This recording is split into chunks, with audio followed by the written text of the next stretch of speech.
Ladies and gentlemen, I hope you're all doing well. We're back with Warriors of Chaos today, so we're going to be continuing to try and learn some schemes with the old Dark Gods. But I promise you, for the next stream, we will play something different. But today's single faction tournament is going to be the Warriors of Chaos for anybody who's interested. All right, so interestingly enough, the first matchup, yes, Pone, it was definitely off the deep end there. Yeah, absolutely, man. We're going to be playing Kark again. So we got him as our first opponent last time, and I guess we're playing him again. So he's going to be on the Chaos Dwarves, and the map is going to be Proving Grounds for the first one. So I'm really actually quite curious what he's going to be doing in this matchup. So let's get the map all set, get the army blocker up, and have some fun. So there we go. And I do have a build for this, I think. Yeah, I believe I got one here for the old Chaos Dwarves. Yes, we do. All right, looking good. Feel like it's a pretty respectable little build here. Could be difficult for the Chaos Dwarves to deal with, but we'll have to find out on today's episode. We'll see what schemes and witchcraft they bring to the table. Yes, single faction tournament, indeed. So today's a little bit different. It's your main faction all the way through, so there won't be any. You won't be doing best of threes at the end, just to make it a little bit quicker. All right, perfect. Let's get this going. Good luck, have fun to my opponent. And let me see if there's any other admin requests. All right, looking in the tournament chat. You forget. You must have not checked in. Some folks are still learning how to use the check-in feature, it would seem. It's all good. We'll see what we can do. Let's give you the appropriate roles. And we're all good. Can you please use Archeon today? Archeon against Chaos Dwarves. Fire damage definitely isn't good. I think Sigvald is pretty good against Chaos Dwarves. He's a very, very viable choice, but so too is Festus. Having like a Festus Death Star, I think, is a pretty good thing. So it looks like Kark is ready, and so are we. So we're going to be jumping into the first game really, really quickly here. When did Giants become meta? I don't know. I wouldn't say they're like hard meta, but Giants are still good. They've gotten a lot of cost reductions over the past couple of years. You know, they went from, I think, costing like, what, 16, 1700 down to 1400. And yeah, they just honestly are pretty cost effective for what they do. Some of the pump wagons, hopefully not today. Hammerstorm against Chaos Dwarves is viable. I probably would just go like cheaper heroes or different things like that. All right.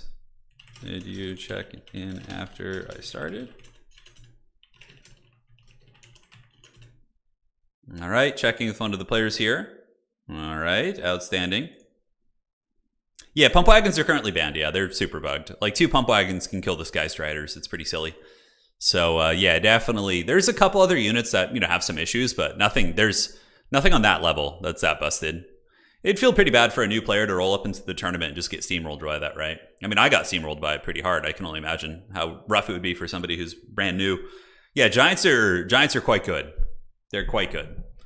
I like them a lot. I sometimes use them against Chaos Dwarves. It can definitely catch them off guard. If they don't bring like a gun line, man, oh man, they're going to struggle against Giants. But this build does not have them. This build is not a Giant-based build.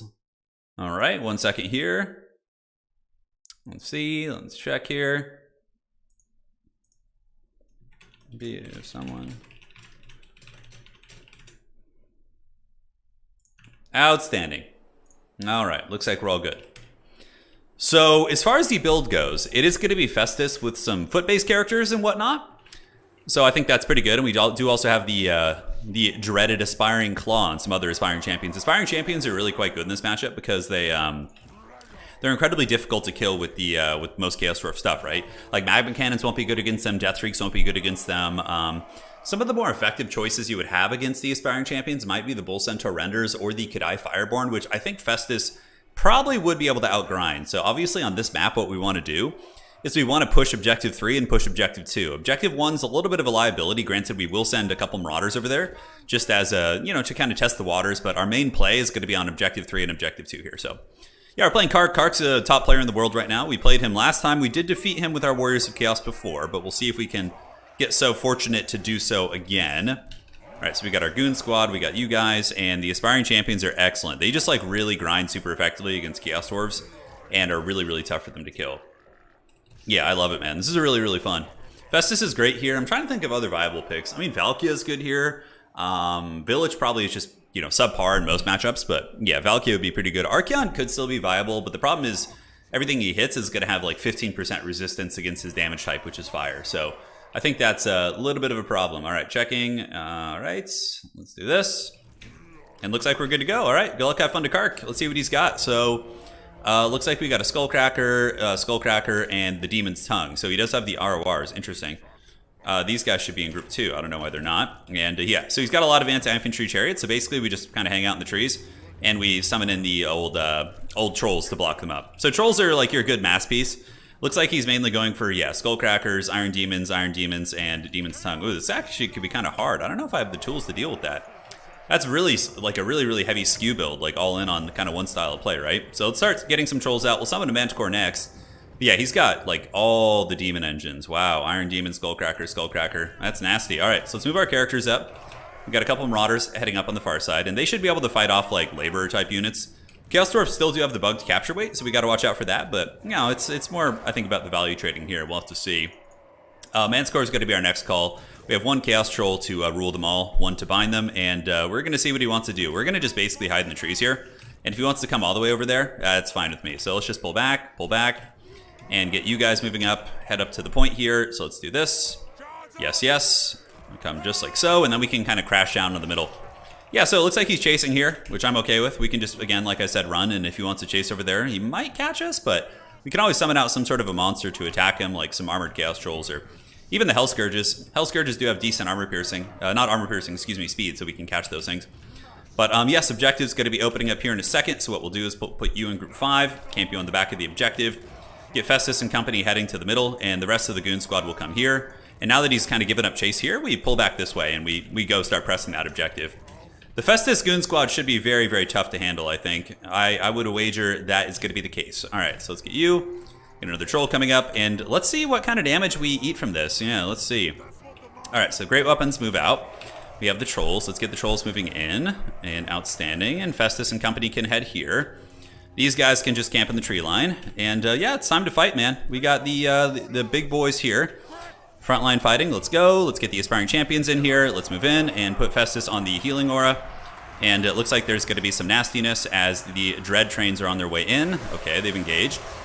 And we do have our trolls nearby, so let's get the trolls around the back, get these trolls up here. And yeah, it looks like we're taking a little bit of damage on our Marauder characters, but honestly, not too bad.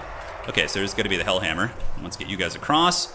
On the far side, you guys engage, and those are Chaos Dwarf Warriors as well. Okay, so yeah, we're not taking too much damage with Festus's healing taken into account.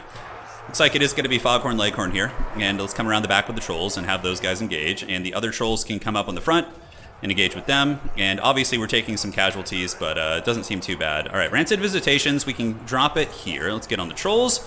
Looking good. Let's get you guys in, and on this side we can go ahead and get some armored trolls as well to come help against the Chaos Dwarf Warriors, who are sitting up on that point basically. All right, so we have the healing. We're taking a bit of damage from the Dread trains, and I could drop the Mortis engine here, but I still think the healing's going to be a little bit better. So let's do Rancid Visitations and the Bull Centaur Renders to try and wear those bad boys down, and he's definitely going to press that objective. How are the trolls doing in the blob? It seems like we're taking care of a lot of his chaff units, so let's move on and just steal this middle objective while we can, if he's not really going to be defending it. And yeah, overall, seems to be going good. We did break those Bull Centaur Renders. The trolls are doing good. The Marauder base units are getting run over by his Dread trains, obviously, but yeah, we should be able to just flip his middle objective right now and just take that one. And what is this? This is going to be trolls, so let's get the trolls in here, make them pay the troll toll. And yeah, the Severed Claw Goon Squad is very strong here. So let's go after Foghorn Leghorn. We do get the middle objective. He's coming back in with the Dread Train Legion, but I think we should just be able to make them pay the troll toll here. Let's get the old chariots, and Festus has got his Rancid Visitations. Ooh, wow, yeah, those trolls are getting hammered, which makes sense. Those things all have like super high weapon strength, right? Bull Centaur Renders with great weapons, so we need to pile in and help them and save our trolls. And let's see what we can do here. So maybe pull in some horsemen to help out. Let's get some Marauders moving back up. You guys can move back onto the point here. And hopefully the Severed Claw is going to be able to kind of carry us into the sunset here. All right, so you guys get in. Let's have you guys jump and go after Foghorn Leghorn with the Manticore. And this objective should be ours. I think we're going to grind this one down in due time. And let's get you up here to help out. And those Javelins should be able to do the trick. Yeah, we have a lot of healing, so our sustainability here is pretty good. And it looks like we did hold on to this objective, and we still are grinding against like all of his chaff units. Hellhammer won't do anything here. It's all single entities right there, so I think we're chilling. This point's looking okay. The Manticores come in. Foghorn Leghorn is actually taking a righteous beating. So I think what we're going to do is just cast Rancid Visitations on him and try and get the goon, get the snipe. All right, so you guys sit, and let's just kind of keep throwing at these. And I think we need some more chaff here to try and win this point. So let's get some Hell Scourges up and have the Hell Scourges just go and help out against the Bull Centaurs. Although maybe coming over this way would be better. I don't know. It's hard to make these decisions. Foghorn Leghorn's looking mighty low, but Festus seems to be in good shape. We did break this position. The Bull Centaur Renders seem to be losing that fight. So I think we're okay so far. Very, very pitched fight, but remember, we have a shit ton of healing and he doesn't, so the healing in these like ugly blob fights is certainly going to be favoring us. All right, let's get back onto the point here, and Hell Scourges can try and hunt down these Hobo Goblins, and once again, we need to keep that grind going here. Do we have any more chaff units we could send up? Yeah, we have some more Marauders, so we can just kind of get those guys hustling up to the point here. And the character blob, yeah, we're able to kind of force them back, so let's, we got the middle objective, we have this objective. So all three of the points are pretty much trash canned here, so it seems like we're okay. And we have our fast, speedy units doing the work of the gods, as we probably pull these horsemen back right there. And Festus and company, let's just keep that blob fight going. This is exactly what we want. Just keep chasing these trains down and getting those ugly, ugly blob fights. So we managed to hold on to this point. Foghorn Leghorn's back, so let's get some trolls to chase him.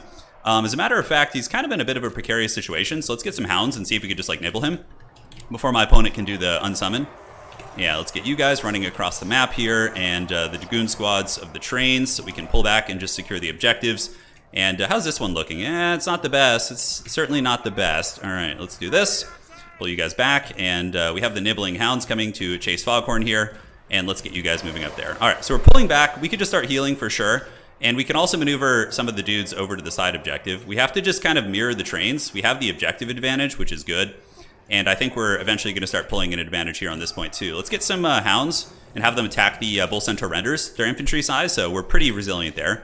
Looks like he's going to be heading over to this point, and Foghorn is almost dead. He's really actually quite low. Let's get that Manticore over and have him go after Foghorn.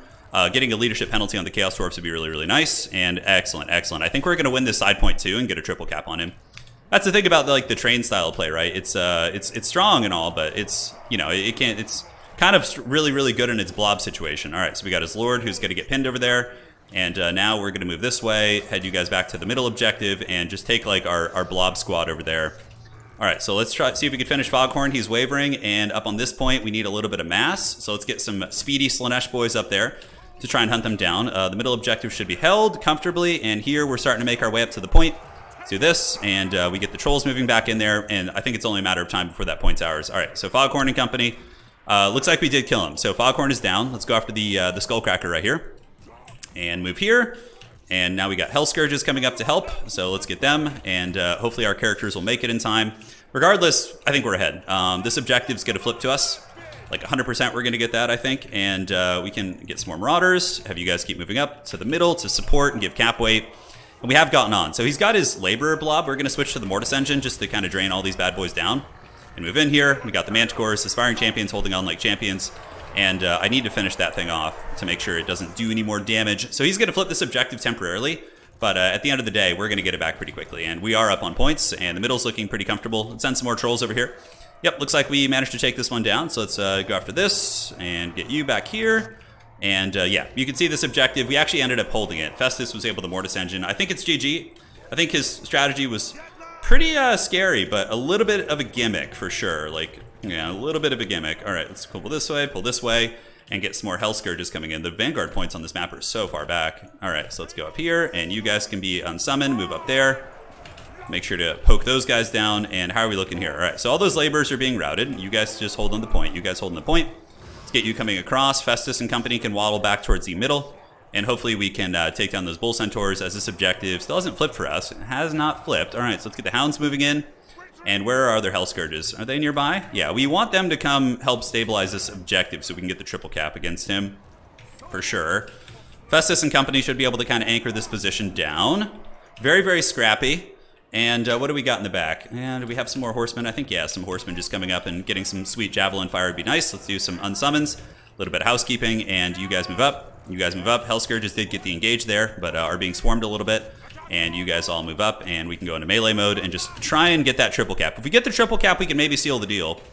So we get our goon squad here. Let's get these warriors there, and these hounds can keep nibbling on these hobo goblins. And we do maintain the capture weight, so we've kept them from flipping our points multiple times. And we're getting to a situation where we might just try and hold for, you know, a double cap here. All right, let's move up. And is there anything speedy we want to bring in? Probably some throwing axes to try and drag down those trains of doom would be very, very good. But regardless, let's get up on the point and see if we can flip that. This side's looking pretty comfortable, I would say. And Festus, yeah, he's just hanging out in the middle. We have the throwing weapons here, which can just throw. Let's get the Manticores and Trolls moving in and go after the Bull Centaurs. And yes, Inspiring Champions can also help out. Let's get Festus in there to help. And we do have another Rancid Visitations, which is quite nice. Hobo Goblins are shattered. Let's get throwing weapons. And this objective is going to be flipping for us, which is excellent. And it's not like our blob here is weak. We have a very, very decent blob there. He's trying a little bit of mobile cheekiness on this side, but I don't think it's going to matter. We have so much healing that, yeah, we're way ahead on value. Like, way, way ahead. He's definitely in the pits right now. And even if he recaps this, let's make sure to park on the side of the objective. Get some more horsemen coming up, and the Marauders. Yep, Marauders just going to kind of push you guys back. We can come this way, but, you know, we're kind of playing a bit of whack-a-mole here. Let's pull you guys back, and get these 2 horseman units in group 4. We can micro them together. Hell Scourges, yeah, still holding them at bay. It's a nasty, nasty little push here. He's on the objective, and we're not, so we need to get some buffering up there. Let's get some basic Marauders, if possible. You guys get back on the point, and it looks like he does flip this one. Granted, we can probably just come and flip it back. So, yes, let's get Horsemen over here to secure this. And it looks like he's going for a Ninja on our far side point, which hopefully the Marauders will get there in time. We'll see. Festus is moving and a grooving. Let's go here. And we have our Marauders hanging out on this point. So let's get these Horsemen coming. And we need to get these guys up behind them. Hell Scourges rear charge into the back. The Mortis Engine draining. Probably going back to healing is going to be prudent. We do have another Rancid Visitation. So let's try and nail. Yeah, all these machines are unbreakable. But let's see if we can start to wear down the Demon's Tongue to eventually get a snipe on that.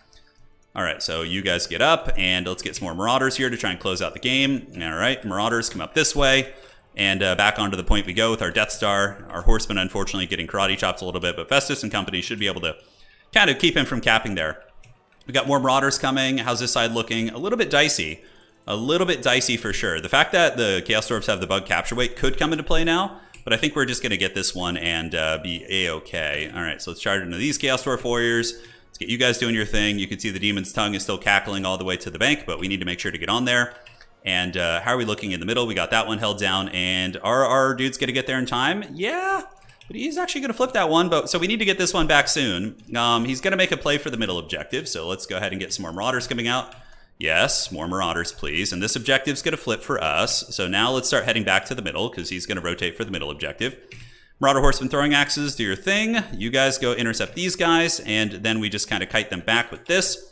This objective's going to flip to us, and we have a couple units who can pop out of the bushes and try and grab that. And I think the Marauders will probably be able to get this one back eventually, especially if we call in some Hound units to go nibbling. So let's get some Hounds to get around the back and just kind of take apart those units there. All right, so how are we looking here? Yeah, looks like he might be able to get through to the middle objective.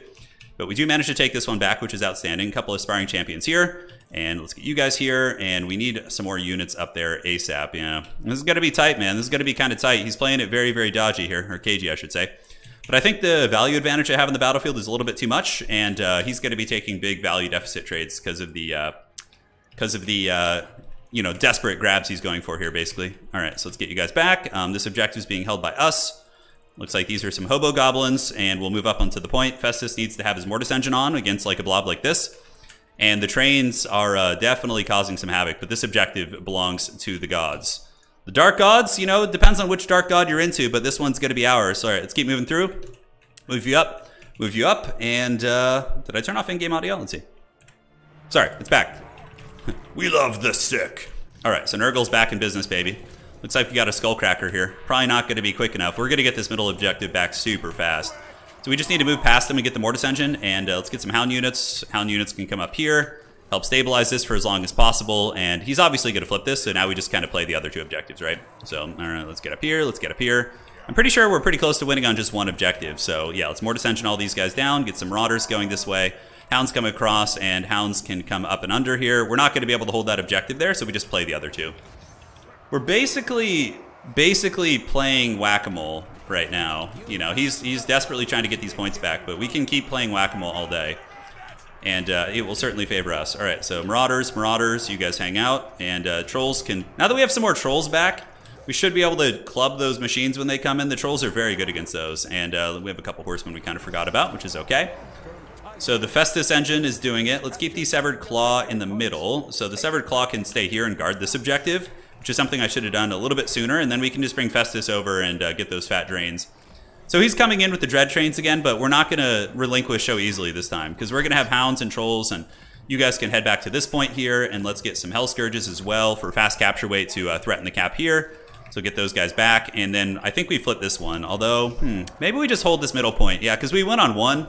So let's get Festus and company back. All right, so Trolls, get in there. Go after the Skullcrackers. Yes. We ignore this side point because we might actually just straight up win it on a regular grind. Hey, thank you for the kind words. Even though it's not my birthday, I do greatly appreciate it. So 2 can play the Whack-A-Mole game, brother. 2 can play that. So let's get some Marauders up. And yeah, this style that he's doing would probably have no chance of working if Chaos Dwarf Capture Weight wasn't. I mean, it would be okay, but it would be way weaker without the Chaos Dwarf Capture Weight being bugged, right? CA still didn't fix it, sadly, but yeah, I don't know.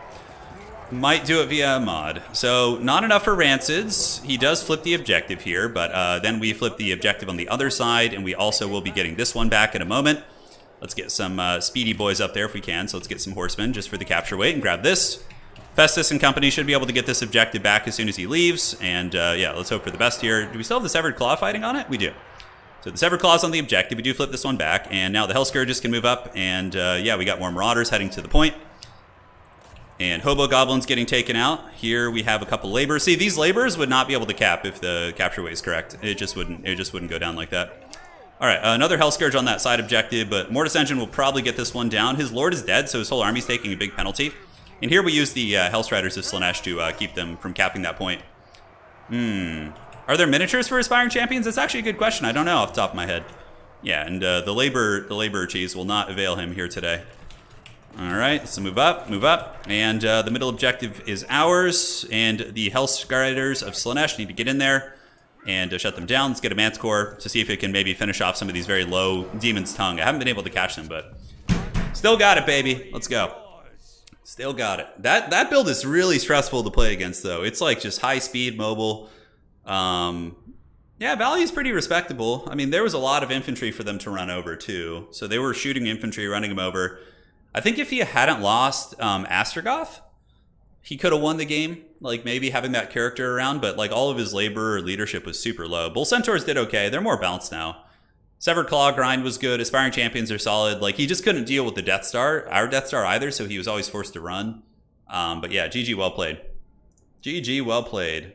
Yeah, Kark is very scrappy. He is a great player. All right, so where are we at? Let's report the scores in round 1 today. The Dark Gods, we're bringing the win rate back up, baby. All right, so the win rate for the Dark Gods is 39% as of the start of the tournament. Let's see what we can get it to at the end. I don't know if anybody else is playing them today, but all right. Did he? There he is. Okay, he already reported the score. Looks good. Did we have like 2 people drop there? That's very strange. Okay, so we were actually one of the first, not first ones to finish, but certainly finished pretty quickly there. So we'll see what happens. Aspiring Champions have been pretty good in the past couple of patches, honestly. They were just overlooked because of the other overpowered things. But Aspiring Champions are like a good grind unit. They don't like do a ton of damage, but they're really sustainable capture weight because they have 5 capture weight and it's really hard to kill their models. So they give you good sustained grinding on objectives. The Severed Claw is an auto take, I think, Reginald, in most matchups. Yeah, it's really strong. I just like seeing the Chaos Dwarf. Chaos Dwarfs are strong, for sure. They're a good faction. I think they're sitting around, what, 55% win rate? Let's check. So we head on over to Tavern right now. Thank you guys all for joining today. Try to start a little bit earlier for my boy, Professor Pone. He had the day off and asked if we could have an earlier... Well, he didn't ask, but he wanted to play some Total War, so we had an early event for him here. And let's go take a look at the stats. So currently, Chaos Dwarfs are sitting at 55% win rate. Very respectable, you know, a top 5 faction. Interestingly enough, a couple of strong players carrying the Wood Elves and Dwarves, and they should probably just not play them again to keep those win rates up, but we'll see. Dark Elves doing pretty good, 12 and 10, nice. Ogre Kingdoms, steady. Empire, pretty steady. Empire's like always at 50%. Like no matter who plays them, they always just lurk around 50%. Warriors of Chaos, we brought them up. Yep, 13 and 20. So up to 39%, and a couple other factions in the pits, but we'll have to see how they do this tournament. Oop, wrong thing. That's from an old tournament. And there we are. Yeah, the Dark Gods are doing good. Pone, you won your first game. Outstanding, dude. Outstanding. That's what I like to see. Where's Aerocrastic? He still plays casually. Yeah, he played competitive for a long time, so understandably. All right, so Taggy, got to do some admin stuff. What is correct score? GG, well played. So just got to see what the correct score is, and a couple people made some admin stuff. All right, and I got to fix this. Tournaments. And we'll fix that as well. Thank you guys all for joining today. It's going to be a full day of sweaty action. That's for sure. All right, so we got to fix your Swiss points. Get this all squared away before we get into the next round, and life will be good. Hoping you join in. Yeah, Lord Bacon, you got to get in here, man. Yeah, Dwarfs and Wood Elves are not top tier, just played by very good players. Yeah, that's my impression as well. That's my impression as well. Yes. What are you playing today, Hadries? In Pwn, I know you're playing Slaanesh. That's your jam. Any news on a new faction war? Yeah, I'll be doing one soon. I thought about playing Diablo. I know that the early thing is coming today, but I don't know, man. I don't know. What do you guys think? Do you think it's worth playing? What have the early impressions been? I went to go buy Diablo. I was like excited for it, you know, because I played Diablo 2 as a kid, and I saw like all this like battle pass and like all this like stupid shit like that, and it just totally turned me off it. I was like, man, I don't know. Yeah, I don't know, man. Okay, so let's fix your score. Fix this.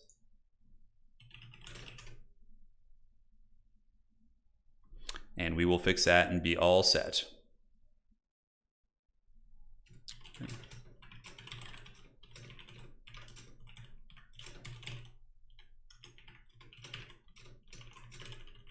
1 sec, guys. Doing some admin stuff, if it did. All right. So we got to switch the scores on this match. 0 and that. Looking good. That is saved. Yeah, you're going to be playing all night. I know. I'm like tempted to join too. D4 looks good, but Blizzard. Yeah, Blizzard's pretty awful nowadays. I know. I just like man. It's just like so greedy. I don't know. It depends if there's like if there's not a pay. I don't mind like aesthetics as much, but if there is a pay to win thing where you can get like more experience from a battle pass and that type of thing, that's definitely the type of thing that would be like a big turnoff for me, right? All right, so let's get you and see where he's at. Okay, looking good and looking good. Yep, scores look correct, I think. Although, did he not get that? No, he should not have that. Okay, so we got to change this. You don't need the battle pass to play. Yeah, it's only skins. That's good. It's just for cosmetic things. So that's good to hear. Maybe I'll do a stream. I used to be a big Necromancer player. Like back in the day, I used to just love playing Summoner Necromancers. Granted, they're always like a little bit bad in the late game. Like I found that Summoner Necromancers, unless you had like crazy good gear, like really powerful rune words back in Diablo 2 would kind of fall off a little bit. But yeah, you know, something to think about. Something to think about. It's only cosmetics. That's good. That's good to hear. All right. How your people reporting their scores wrong, reporting themselves losing. All right. I think we're all set. All the drama has been averted. And as far as the next round goes, we have a couple games just wrapping up here. But if you're playing in the tournament, by the way, and you see any issues with your score, please do let me know. Man, the Warriors of Chaos feeling pretty good, though, honestly. Like, I feel like they have a good matchup versus Chaos Dwarves, like a good one. I'm trying to think of bad matchups for the Warriors of Chaos. Bretonnia, I would say, is probably Bretonnia favored. Realize that amp damage and corpse explosion. Yes, dude, yes. That is the way. Yeah, that's the way.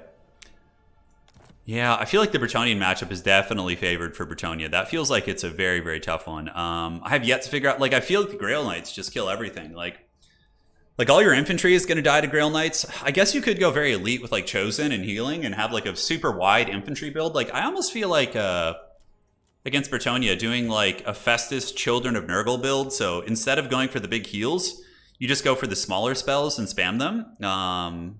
I wonder like how the damage reflection would work, like Curse of the Leper. So you just do something like this, and you're just spamming cheap spells to get the Children of Nurgle, which heals your army for 1% of their HP every time you cast it. So like a Chosen, which has, what, how much HP? Like a 10,000 almost?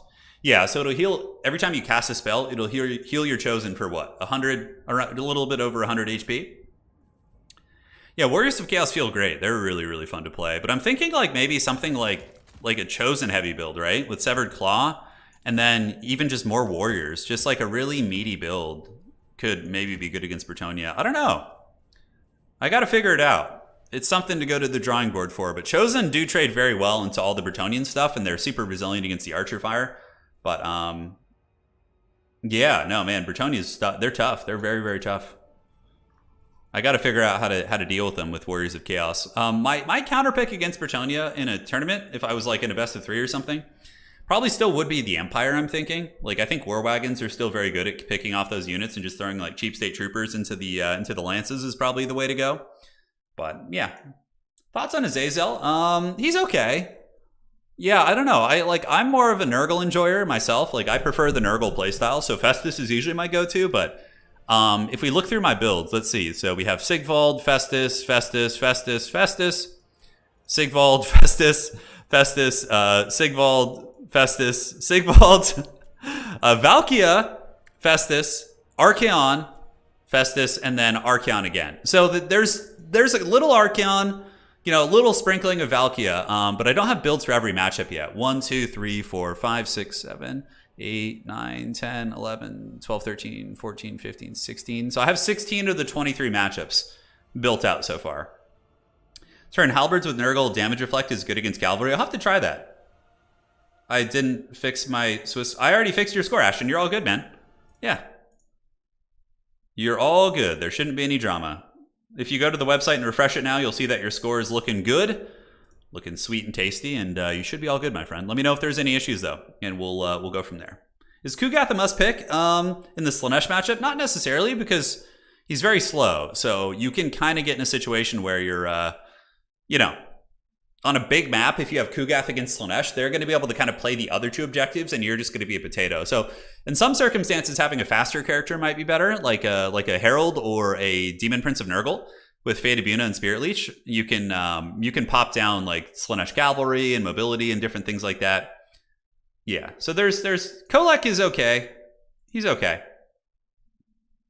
Yeah, I lost to Dwarfs. I didn't know the approach to that matchup. Oh man, somebody in chat sad they lost to Dwarfs. Oh no. Yeah, I fixed all your score though, so you should be fine. When the last time you played Wood Elves? It's been a while, dude. I'm not good at Wood Elves. Christian says, why has nobody created a viable replacement for StarCraft 2? Well, that's what Frost Giant's trying to do. That's the whole marketing with them, right? Is that they're going to be the next StarCraft. So we'll see. We'll see. Yeah, hopefully it's good. I would love to cover it. I would love to cover a proper, solid, like really, really just pure RTS game. Yeah, Kolek healed by a Nurgle Shrine against Bretonnia is an interesting idea. The only problem with the Shrine is you have to like build it up. So it kind of feels bad. I mean, you could also just go with a Dragon Ogre Shaggoth against Bretonnia and then bring like a Nurgle Sorcerer Lord. So you could go with a, where is he? Yeah, so a Chaos Sorcerer Lord, you slap him with Nurgle, and then he, you get the Nurgle spells. He's got passive healing, which is good. You could slap him on a War Shrine too. Evasion, Children of Nurgle, Paragon of Decay, and then maybe just go with like Fleshy Abundance and Miasma. And then maybe you go like Shaggoth, like something like this. This is kind of an interesting idea. That's like a hard to deal with Death Star. You could also do a Slaaneshi Shrine to get the Mortis Engine effect, but that wouldn't be that helpful, I don't think. Yeah, that wouldn't be too helpful. Cowboy says, had a tough loss to Houseplant. Yeah, was the game close? Houseplant's a tough foe. What was the matchup like? Did you guys bring some cool units? And we got one game finishing up, so if we take a look, we'll be jumping into the next round in just a second. Thank you guys for hanging out today. We got Caboose here versus the Mog, and that is going to be it. Professor Pone getting the dreaded bye round, so we'll see. Hopefully it doesn't give a... Yeah, let's see. So we had 2 people drop, which is weird. We had like 2 people play each other, and they both dropped from the event.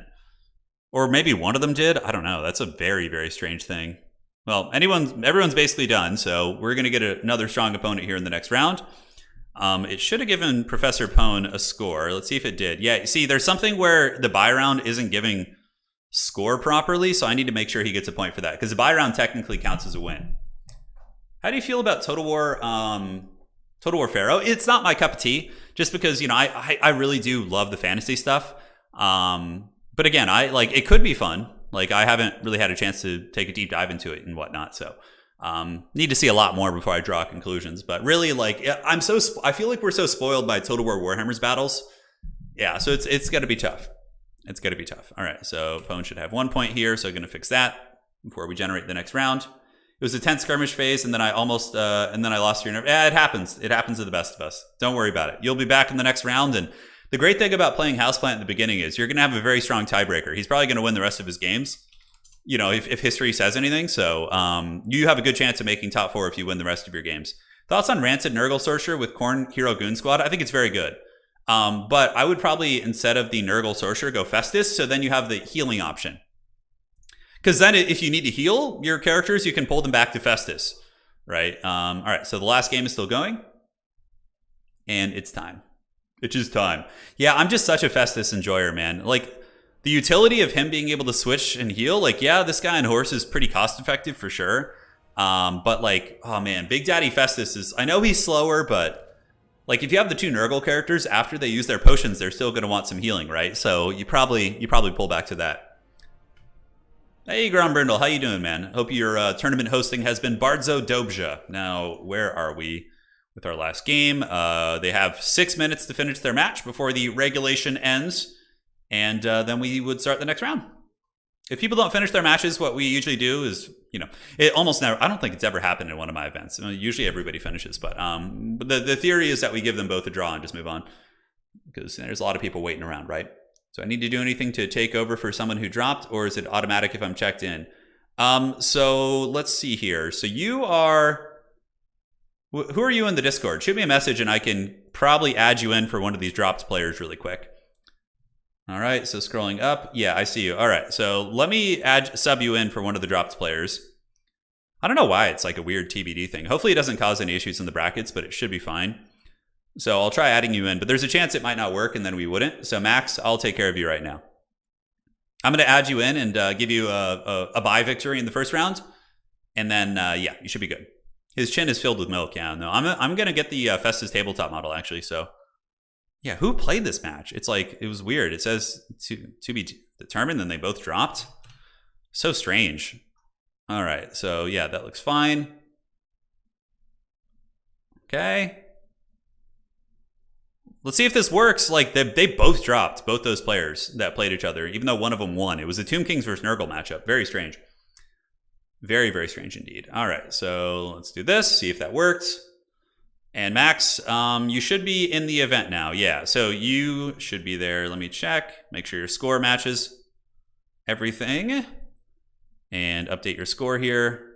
So you play somebody in the next round who has the same score as you.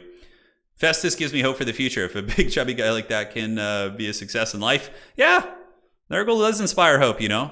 For all of us middle-aged, out-of-shape folks, Festus is truly a beacon of hope, which certainly an understatement. We got one game going still. Yeah, just one. Just one.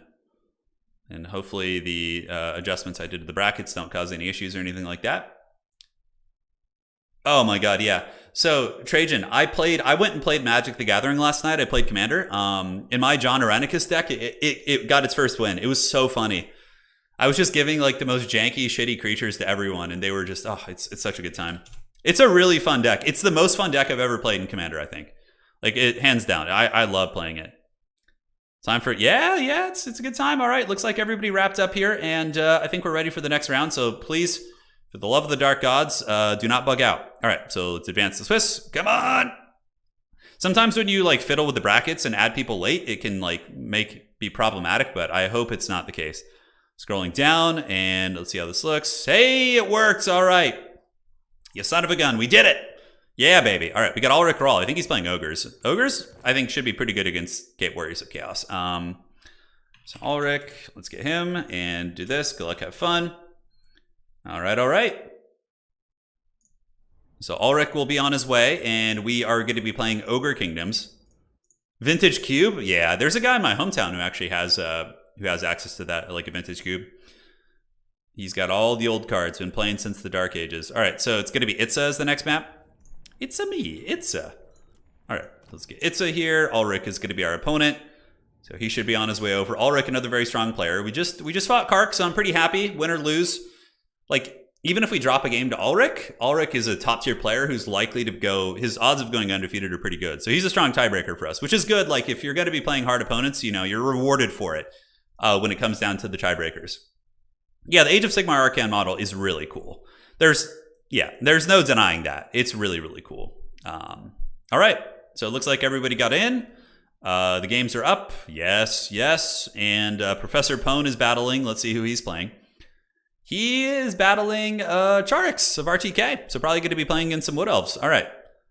So let's see what Ulrich is doing here. It looks like I was tagged by someone or other somewhere in the realm. Let me look here. one of the admins in our Discord, he just like tagged me in the chat where usually like if there's some spam or something, you know, they alert me to it, but it just said happy birthday. Oh my god, he trolled me pretty good. Oh, you son of a gun. I actually went and looked. I was like, oh man, is there some issue in the Discord? How dare you, dude? Yeah, how dare you? All right, so let's see. Is he here? You here?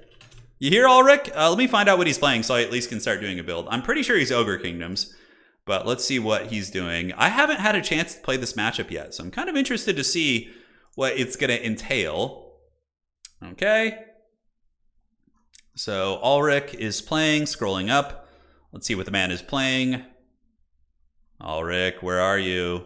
I know you're here somewhere. Don't make me give a buy round to myself. He would probably wait just long enough so I couldn't get in and cast the game. I think he's Ogres, though. And I know it's not that late where he lives. It must be like 10 p.m. or something, so. Okay. I think he's Ogre Kingdoms. Yeah, I'm pretty sure he's the big Chunguses. All right. So we'll start building as if it's Ogre Kingdoms anyways, because I'm pretty sure that's what he's playing, so. Let's get the art blocker up, and we can look at our Ogre Kingdoms build. Yeah, some Forbidden Ogre Kingdoms tech would certainly be welcome. I feel like Archaon isn't the worst choice against Ogres. Like, he's a pretty menacing character. Yeah, I have like a build against Ogres right now, which I feel is pretty respectable for sure. That's kind of a cool tech, which I like. I don't know how good that would be, though. Man, that seems like a really strange way to approach things. Also, probably, yeah. I mean, Halberd spam is viable, but the problem is Nobilar Trappers are just so cost-effective. They're so good. I sent Discord invite. All right, he's coming. He's here. We got a match on our hands. Yes. So I sent Ulrich the information via Discord. Let's send it to him here also. And we are good. All right, so this is an interesting tech that Hadri's helped me work out. We haven't really had a chance to test it yet, but I'm quite curious if it's going to be effective. Yeah, that looks nice. And then we have this as well. Okay. I feel like we're missing a couple key components here. Like Aspiring Champions feel like they could be pretty good against them as well. So the Chaos Sorcerer, we have him with that. I think Ulrich was Bretonnia. Oh, he's Bretonnia. Okay, so this is an interesting chance to... I thought he was Ogre Kingdoms, but if he's Bretonnia, we'll see when he gets into the lobby here. So he is on the way. All right, so we send the invite out. So now we're just waiting. This is the first time I've seen something wholesome as Chaos. Yeah, no, hey, Chaos gets there. Chaos gets there. Remember the olden days when I mainly, when you mained Chaos Warriors in game 1? Yeah, no, they were my... So here's my thing. I have an allergy to overpowered factions. Like, if somebody's overpowered, I will not play them. Just because there's no gratification for me in winning with something that's stronger than what your opponent has. I'd like to either be on equal footing or, you know, lesser footing to, like, for the challenge, right? So, like, if I show up with, like, you know, a top tier 60-65% win rate faction and I'm just crushing people who are playing lesser factions and I'm winning most likely because my faction is just stronger, you know, that doesn't feel good to me. Doesn't feel good to me. I understand at the highest level that's what you got to do, but you know I'm not trying to win major tournaments. I'm just here to have fun. So yeah, that's how I roll. It's always kind of been my downfall in competitive too, and like Warhammer 40k, you know, it's always been my downfall. All right, Ulrich, man, where you at, dog? Got to get you in here. All right, unspecified error. Okay, so it looks like he's got a lobby.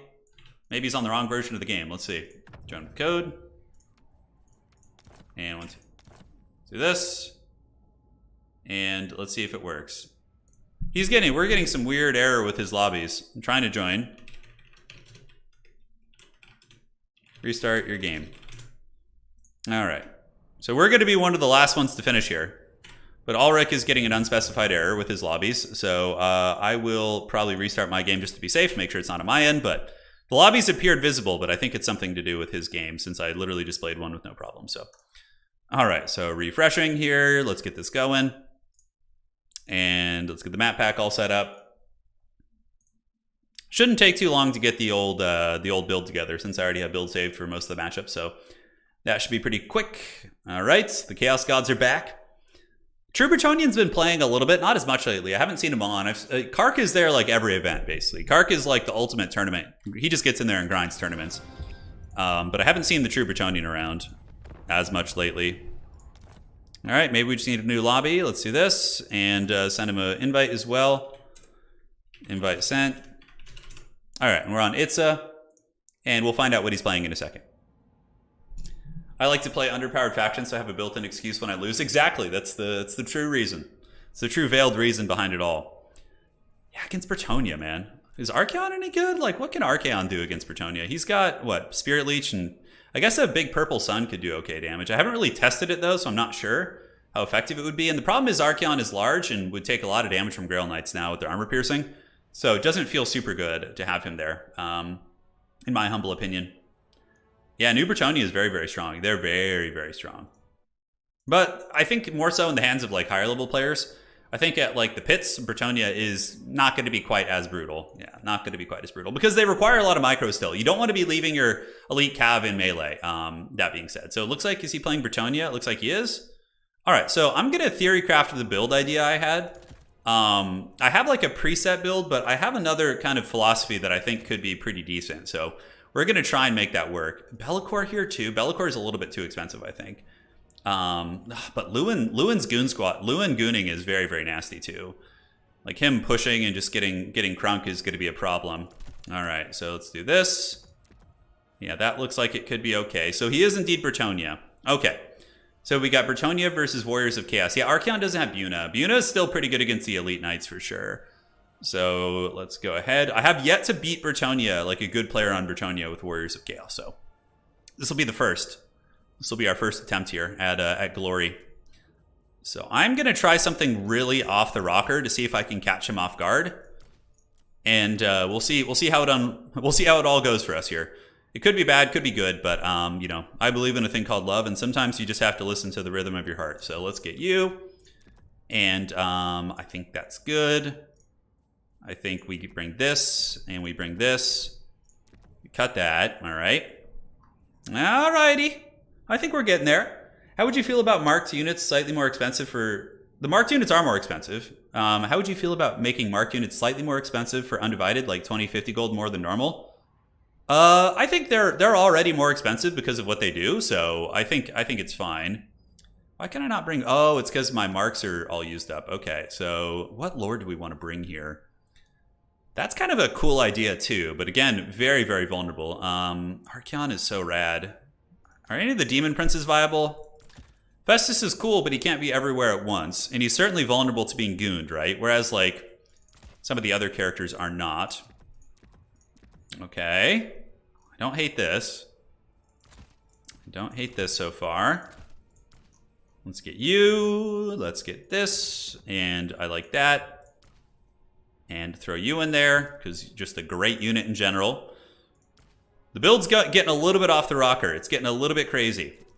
We'll keep this in the back. Oh man, this build, I don't know. I don't know, man. It's feeling a little bit over the top here. And then what do we bring for the rest of the army? Yeah, do we bring just these guys, just basic chaff units? Oh boy. Oh boy. All right, so let's. I think I'm getting a little bit too in my head here about this, like about this conspiracy build that I think could be good. Herald Hammerstorm, does he have any teeth here in this matchup? I don't know. I don't know. Herald Hammerstorm is very, very cool though. So let's throw you in there. Maybe a couple of these for utility. Yeah, I think that's not a bad idea. The problem is all of your anti-large like lose horribly to the Bretonnian anti-large. So I think like bringing those type of monstrous units isn't going to be as viable. All right, so other spells we can bring. We could do this. Yeah, why not? And yeah, I think that's probably the way. No, Herald isn't only good against undead. I actually have Herald in a couple builds against non-undead factions. Yeah. I think he's got some teeth in some other matchups. Okay. Okay. Wow, this build's getting hog wild. It's getting real hog wild in here. Aspiring Champion's not so good here, I don't think. Don't think so. And let's get you, and let's get you. And I don't think we need this. I don't think that's what we're looking for here. Swords of Chaos were something I kind of like dabbled in, but they lose to Grail Knights really badly. They're so cool too, the Swords of Chaos. They're such a rad unit. Giants are also not a terrible unit here. If they don't bring a lot of peasant archers, like having a durable giant somewhere can be incredibly menacing. But I think we're going to go for this type of a build and hope it works out for the best. All right, so is there anything I can get to afford this? And I think we're all set here, just about ready. All right, guys. This is a wild build. This is really wild. This is off the deep end. You have to deal with mass infantry, super effective cav, and amazing lords without any artillery or archer fire. Yeah. I mean, I played this matchup with Hadries, but that was with my Festus double giant build, and it was like close in terms of value.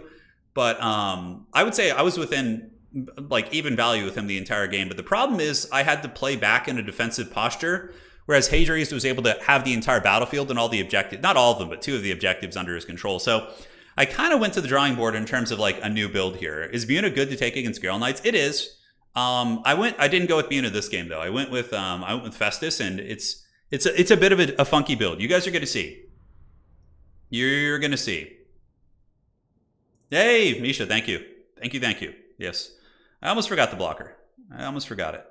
We still have Wookiee Claw. Wookiee Claw can appear as well. Although Sigmar is not with us today. We're playing the Dark Gods after all, so it's a tricksy one. All right, where are we at? Making sure there's no admin stuff to take care of before we jump into our match. All right, guys, so Chosen of Nurgle, the coolest units ever. So we got Chosen of Nurgle as our front line. And Festus is going to be rolling dirty with them. And if Lewin comes in, we have some Marauder Horsemen to kind of screen him out. And on the other side, we're going to have the Chaos Marauders grabbing the side objective with the Severed Claw kind of stacked on top of them to give some like anti-large halberd presence. And a couple throwing axes. So it's basically just a super elite build. Like, I found that Chosen of Nurgle trade pretty well into the Grail Knights if they can get them in sustained combat and your opponent slips up on micro, so we'll see. Maximum, thank you! Let's smash some peasants. Hey, I can assure you, some peasants are going to be smashed. Win or lose, there will be peasants being smashed by big, scary chaos monsters. So, yep, that's pretty much it. Good luck, have fun to my opponent. He's going to have Foot Squires mixed in with, you know, probably Grail Knights. Grail Reliques, different things like that. But yeah, the Chosen should smash the Foot Squires pretty hard. They are the Great Weapon variant, so I'm feeling pretty good about it. Yeah, no, Festus is the dreaded Reddit mod. Yeah, no, totally. He is. You got more Chosen in reserve and more Armored Trolls. It's a really, really cool build. We're going to summon another Troll first, right away, and just play these 2 middle objectives. I didn't bring any Hell Scourges, which is a bit of a mistake. Yeah, Festus could get sniped, but I have Horsemen to kind of poke in Fleshy Abundance and also Trolls. Did he bring Lewin? Oh, shit, he didn't. Wow, okay. This is interesting. Let's move up. Let's move up and get the Horseman to go do a little bit of harass, although he does have archers, so the harass is pretty much going to be offline. And, oh, Fey Enchantress. Okay, that actually gives me, I think, much better chances, although the Fey Enchantress is pretty good Mortis against my Goon Squad. I'm so used to playing against King Lewin. Yeah, this is going to be an interesting one. Festus, his healing aura should be able to pace with her shenanigans, right? All right, so let's get some Trolls, send them down to the bottom objective, move up. And that will keep Knights from basically just going balls deep into your formation, having those units nearby. So he does have 1 unit of Grail Knights. And the Chosen of Nurgle just going to head to that middle point.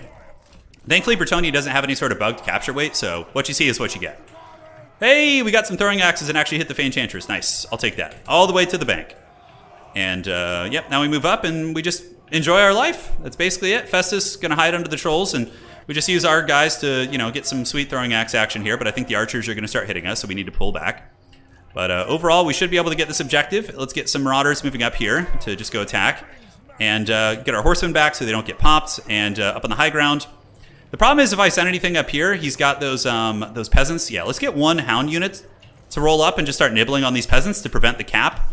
pull these horsemen back, and move our big Death Star up. And the objective should be opening up soon. All right, so let's get trolls here, severed claw, and we will be getting up on that point in just a second. Let's go get our throwing axes on those Grail Knights right there, which are sitting in the lance formation, and let's move up, start grinding, and oh, he's actually going to take the charge. My experience, Chosen of Nurgle do not care about Grail Knight charges that much. They're pretty raid boss. All right, so let's get in on those foot squires, looking good. And you see what I'm saying? Like, that trade actually isn't bad for us. However, his peasant archer fire is really, really cost effective here. So let's start nibbling. Those peasants should lose to my my doggos, and here the foot squires are going to lose, and our horsemen need to get back. Yeah, that peasant archer fire really, really nice for sure. But yeah, Chosen of Nurgle basically took 0 damage from the from that, right? Over here, this is going well too. You can see the big giants certainly enjoying their best life. I think I'm going to save up for another Chosen unit. We'll have to see. The hounds are nibbling the peasants. We should win that, and the middle objective should go to us, I would wager. All right, so do we still have some horsemen back here? We do. And yeah, I want to save up for another Chosen unit, but yeah, might not be able to afford it. We'll have to see. All right, so the middle objective is definitely going to go for us. Chosen should win that fight, and here you can see we absolutely flatten these guys, so let's move over to the foot squires. We have the severed claw at the ready, so yeah, we need to get a little bit of support over there. Let's get more throwing axes. And the hounds have nibbled the high ground objective, so we can go for this and send some Forsaken up here. I think that's going to be a good play, like just a quick, like fast response to that. And the Chosen are just going to bash those foot squires like 100%. So now, will the severed claw hold is the question.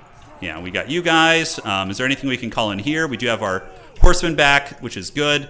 Looking at the value trading, it's pretty even here. And yeah, you can see foot squires are going to lose very, very decisively against this Nurgle blob. All right, so yeah, we kept him from capturing the high ground objective. Those peasants are wavering, which is outstanding. Severed Claw didn't care too much. Let's pull you guys back, get that Marauder Horseman value going. And what we do is we call out another Chosen Halberd here in a minute. All right, so he's running. The brave Bretonnians fleeing the scene. Peasants doing their job, and Forsaken should come up and just absolutely crush those guys, which is good. And yeah, this fight's a little bit messy here. Chalice of Potions is going to kill the Marauders, but the Severed Claw isn't going to care too much about that, so... All right, so let's move these horsemen up to the high ground and have them support where they can. And yeah, then we can just kind of chill out in the middle. And I think it's going pretty good here. Let's go ahead and drop a fleshy on these Chosen here. Keep those guys topped off. We pull back on this point. Severed Claw is just bumping and grinding quite effectively, actually. And I think we're going to get this point. So let's pull these hounds back. And then we just call up some elite Chosen to hold the high ground objective. And I think we're okay. All right, so how are we looking here? We're looking pretty good.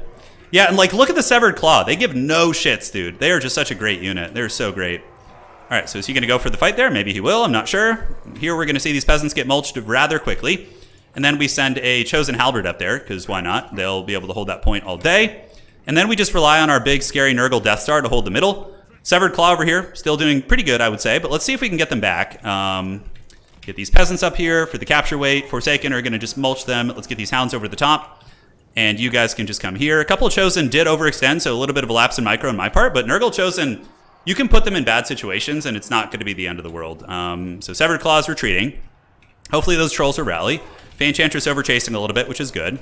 All right, so let's get the trolls. Get in there, make them pay the troll toll. A couple of horsemen coming in, and nice, we got the trolls back. All right, let's take these peasants to the club. Oh, yeah, dude. That's what I'm talking about. That's the good stuff right there. All right. So hounds around the back, get those spearmen. That objective's going to flip to us on the high ground. My opponent has no points yet. We got Marauder Horsemen in here. Chosen of Nurgle are just so jacked. Oh, I love that elite units are good in this patch. And look at that. We got the Severed Claw still getting this objective back, and Trolls also coming back. So then we'll send some Chosen to that objective too, I think. Just let's have a Chosen party, man. Yeah, we want the healing elixirs, and we're going to get a big overcasted heal in this blob, and the Horsemen will just kind of continue generating value. Let's go ahead and get some Forsaken up there for like fast fighting speed to make sure we don't like lose this. Outstanding. We got some hounds. Let's have them come nibble on these peasants down here. And Festus and the Chosen blob seem to be doing pretty darn good. A lot of the elite knights are definitely taking a lot of damage. So how are we looking down here? Yep, Severed Claw and Trolls still fighting pretty hard. We might actually be able to wrestle this objective back just because of how gangster the Severed Claw is. And let's get our Nurgle Chosen to pile up on the Grail Knights. Make sure Festus can get a big overcasted heal. Can we afford it? No, not quite. Okay, we're getting there. We're definitely getting there, but one of our Chosen at the front actually getting worn down pretty considerably, which is rough. But the healing, I think, should be able to get us there. The Enchantress Mortis engine is very, very... Yeah, let's switch to Mortis ourselves. Yeah, we're starting to lose the cap weight here, which is very, very scary. But we got Chosen, we got Forsaken here, and we have more Forsaken coming in to help, but they're going to get wrecked by the Grail Knights. So Festus needs to just keep that other Chosen, like, healthy for now. All right, so how are we looking here? Yeah, we got knights. They're getting worn down. Let's get some hounds out of Vanguard, see if they can help nibble through this formation. So let's do this. Get the Severed Claw going here. And yeah, we gotta hope they hold here, man. One chosen unit finally did get worn down. We got some Forsaken in the backfield trying to help. Let's pull these guys in. We can call these Forsaken down too. I think we can't afford to have any units like sitting around here. And these guys are just, man, they're fighting pretty hard. But Festus, does he go in there and provide the Mortis Engine? I think so. Forsaken, unfortunately, being dragged through the mud. But it looks like we're going to flip this objective back. I think we're going to flip it back. Yeah, it looks like it. Let's get on the point. We have units coming from the high ground here, so let's go after that Paladin. The Nurgle boys are holding well. Let's get the healing elixirs on to try and healing cap those. Unfortunately, some of our dudes in reserve are just getting torn to shreds. But hopefully some Marauder Horse and Throwing Axes can accrue a little bit of value for us here. Pull these hounds back, get these trolls moving in, send them into the point, Marauders into the point, and trolls need to get on top of the foot squires. These hounds can just start nibbling at this. All right. So do we have a triple cap right now? No, we don't. We don't have that third one. A couple Marauder Horsemen being dragged away. But overall, it's not going terribly. That Chalice of Potions is going to hurt. There's not really any dodging that, so we just got to pay the troll toll. Nurgle units are just too slow. So we are going to pay the price, the ultimate price there. Grail Knight's still taking a little bit of work. And yeah, we got some halberds coming down from the high ground. Beautiful Chalice, though. There was absolutely no chance for us to dodge that. So we ultimately got bombarded pretty good. All right, let's get more Marauders up. See if we could flip this point here. And we got trolls coming across. Let's go ahead and keep doing this. Keep these Forsaken moving. And these are chosen halberds that he's about to charge into, so I'm hoping that'll be a cost-effective fight for us. I think we just got to start swarming the battlefield with whatever we can. Yeah, how are those chosen of Nurgle holding? Not so good. So we need to switch to the Mortis Engine now and just get Festus out of there. Saving Private Festus, basically. So let's move these chosen onto the point so we don't lose Festus and get that grind fight going in a more favorable area. Forsaken going to get crushed, but let's move in and see if we can secure these two objectives right now. And yeah, Festus should be pretty good here in the grind. And we do also have a heal for the chosen with halberds, so let's hope for the best. All right, let's move in. These horsemen need to keep using their throwing axes, and this objective is being held by us. Wow, he didn't flip it. He didn't flip it, ladies and gentlemen. And it looks like we're starting to get this point back too. Do we have Marauders heading over there? We do, but they're not quick enough. All right, let's send another troll up to the middle. See if we can make the troll toll be paid. Chosen with halberds going to have to certainly get their money's worth here. A couple elite Nurgle boys holding over there, but Peasant Archer's getting some good Daki. He's heavily ahead on value with his mobility right now. This is kind of what's been happening to me a lot in this matchup. Hopefully Severed Claw can break through some of these units. We'll see. Marauders heading over. Trolls could come back. And yeah, he's got that big cav advantage. But the Chosen halberds here should be pretty money and might be able to get that objective back eventually. So yeah, let's hope for the best. Is there anything I can send over here? It looks like there's going to be some cavalry coming over in open field. The Severed Claw might be able to get this point back. We'll have to see. Still nibbling here, and we got more trolls coming up. Hopefully the trolls will bash some of these Knights of the Realm. Let's get these remnants of the Forsaken to kill these spearmen, and hopefully we can just kind of grind it out, man. Hopefully we can. Any hound units I want to call in? Would that even be helpful here? I think Marauder Horsemen would be a bit of a stronger choice. So let's get them in. Got to keep an eye out for rallying trolls, and up on this point, the capture weight is coming back to us. Festus is going to be dropping some Mortis Engine support. And the Chosen halberds, they're doing pretty good. They're doing pretty good. Unfortunately, we don't get this point. We got some trolls coming back, which is outstanding. So let's keep throwing at the Grail Knights. Severed Claw, unfortunately, getting ground down. And we can move you guys up. He just has a bunch of cav coming out of reserve here. Festus, back to the middle objective. Don't want you to die back here, although you probably are. A couple trolls have rallied. Let's send the trolls over here. See if we can get on this objective and get the throwing axes going after them. I think he's got this one, unfortunately. I still have yet to crack the code, although this elite build has worked relatively well. I think maybe a little bit of a tweak. Is it the Lord choice? I'm not sure. Well, Festus, let's get you back to the middle. The Chosen halberd spam could be the way. Maybe instead of Nurgle Chosen, you get those ones? I don't know. Well, let's go with this. And hopefully those boys can just get cost-effective anti-large attacks. How are we looking here? Let's get some throwing axe support. Severed Claw, unfortunately, did get broken down. And we can get some hounds to come in and just try and nibble this objective and just go for a little bit of a ninja situation. Let's do this. Throwing axes are still dragging them through the mud a little bit. Festus is being escorted around the battlefield by my opponent, so you gotta love it. I think it's Henri Le Massif. Yes, Fey Enchantress Mortis also. Let's get the Chosen halberds over here, and trolls have re-engaged into the middle, so let's see if they can finish off these Knights of the Realm. And man, we are in a really, really tight situation here. So this objective's starting to flip. We maybe get the middle back. He's got a nasty, nasty force in the high ground, but they're just Knights of the Realm, which shouldn't be too strong against these type of units. And we are being attacked here by Henri Le Massif, so we should definitely fight him if we can. Festus can heal himself, which unfortunately I didn't want to have to do, but you know, considering it's either, yeah, I can't afford to lose my lord, right? So we got to get your boy Festus going again. A couple of cavalry still going strong over here. We got more trolls, so let's get those trolls up and have them start to grind that point back. We have a shitload of healing though, guys, like an insane amount of healing. And yeah, the halberds in Henri Le Massif, I mean, we might be able to get them down here. Those are chosen halberds, man. They're no joke. He does wrestle the high ground objective, and we have a couple Forsaken still lurking. Let's get you guys up, get you guys back onto the point here. Unfortunately, these guys are in a bit of an awkward situation, but the troll toll is on its way. And they should be able to finish off those Grail Knights, I think. And yeah, he's charging into chosen halberds, which is, you know, as good as it gets, but they have crazy mass, those Grail Knights. So let's switch to Mortis Engine and get a little bit of buffering support. So let's call you guys in. Keep them from unsummoning these if possible. And hopefully the Mortis Engine and the Chosen Halberds can hold, but oh man, if they break, they still have so many models, but I think they're going to break there, unfortunately. Festus is kind of keeping them in the fight. We got some peasants there, and the trolls have intercepted the Grail Knights. Let's get you guys back on this point here. Pull these hounds back, and the high ground's looking very comfortable for him. Yeah, Festus getting isolated is going to be probably GG. With his Chosen branking and all those characters, I don't think we're going to be able to get it. Yeah, this is a hard matchup, dude. It's like, it's so tough to deal with it, because none of our anti-large seems to be that effective. All right, so the trolls have pounded those Grail Knights. Maybe just relying on trolls. Although the Chosen Halberds, I would wager, probably got a nice amount of value. At least the Mortis Engine of Festus is still doing a little something. Got these hounds nearby, so let's get the hounds in there and see if we can flip this objective. It looks like we are going to flip it, which is good. Looking solid. Hounds move here. This could be a situation where we have to try and resummon Festus, which doesn't feel great, but it is what it is. Do we have any Forsaken in reserve? No, just Marauders. Okay, well, sad times. We're going to just send Marauders to go get bashed by Bretonnian cavalry reinforcements. And with our Lord being dead, it's going to be incredibly tough to win the leadership fights, right? Okay, we got Grail Knights back here. Let's see if the trolls can get them. They're doing good damage. I did use Exalted Heroes against Hadries with double giant, actually, but I find that on a map like Itza, the peasant archers are just going to kill you.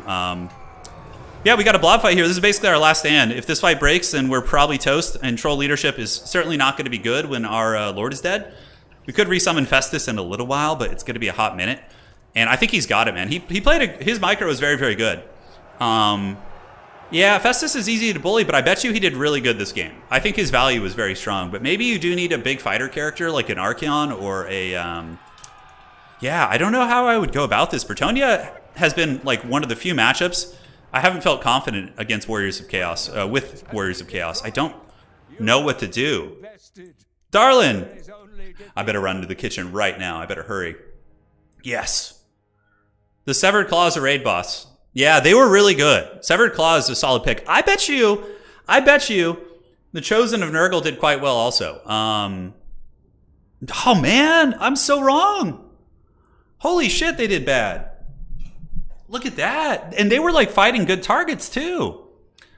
Okay, so we got to go back to the drawing board on the Chosen build. Hopefully you guys enjoyed it. Festus also, you know, he provided a lot of healing, but yeah, I think we have to do a different build. Festus, I think, is better with giants. With the Chosen, it didn't seem to be that good. Can elite infantry army work against dwarfs or chorfs? Yeah, it could. It's a little bit risky, though. Yeah, I don't know. Let's see. So those Chosen of Nurgle did horribly. Oh my god, what did actually okay for us? Not much. The Chosen Halberds performed a lot better. It seems the Chosen Halberds performed a lot better, but the Fae Enchantress, yeah, the Fae was able to kill the Chosen with her Mortis Engine. Yeah, she got 1900 value. Grail Knights, 2200, and what do we got? 25, 18, and yeah, pretty good value. Nothing like insane. Because like these guys cost 1900, right? So they're just barely paying for themselves. Yeah, I thought the Chosen would be able to grind it, but I was wrong. GG, well played. GG, well played. Great game. He played well, man. His micro was very good. I still have to figure out that matchup, though. Got to go back to the drawing board on that one. Yes. Okay, so I will report the score. Wow, we were actually the last ones to finish. How convenient is that? All right, so let me report this. So 1-0. Report score. Warriors of Chaos. I'm sorry, Dark Gods. We didn't get it done for you, but we'll figure that matchup out eventually. We will indeed. All right, so that's a victory for Bretonnia. Submit. Yeah, I think Archeon could be pretty good. Maybe. But maybe you need Buna. Maybe you do need a Buna caster to... oh, no, there's still one game going. Okay. So taking a look at the next round, let's scroll over and look. Where are we at? I think you do need a Bunicaster. The trolls I like. They give you good mass and armor piercing. No, Village is terrible. Village is really bad. It wouldn't be Village. I think you need magic to kill the knights. Yeah, so 2,500. But to be fair, it makes sense. They were fighting pretty elite units and also trolls and stuff. 1,800, 1,000, 475, and 2,000. So yeah, the Grail Knights really did well. His micro is very good. Kolek feels a little bit risky, but maybe he hits hard enough to be good, right? So let's theorycraft the build. We have one round still finishing. So Lord of the Storm might actually be good. So you got Lord of the Storm, a Chaos Sorcerer of Death, and what do we bring? Did we just bring the Life Leeching, Scroll of Shielding to give to Kolek and put him on? Do we put him on a War Shrine of some sort? No. We could get the Slaanesh War Shrine for the Mortis Engine, but like what Slaanesh spells are actually good against Bretonnian Knights? The thing is, you could go Slaanesh Shrine and go like Pit of Shades and like Overcast Pit on Grail Knights. That actually doesn't seem like the worst thing in the world. And then you get Soul Feeder. So here's the thing. We have a Mortis Engine. We have an anti-large beat stick. We don't have healing. Reginald saying, I think it's just a hopeless matchup. I think it's winnable because like Ulrich is a top tier player. Hadri's is a top tier player. And I played this matchup against both of them and it didn't feel helpless. Like I felt like there was things that could be changed to optimize it. But it is a favored matchup for Bretonnia, I think. Yeah. So Kolek plus a Slaanesh Shrine.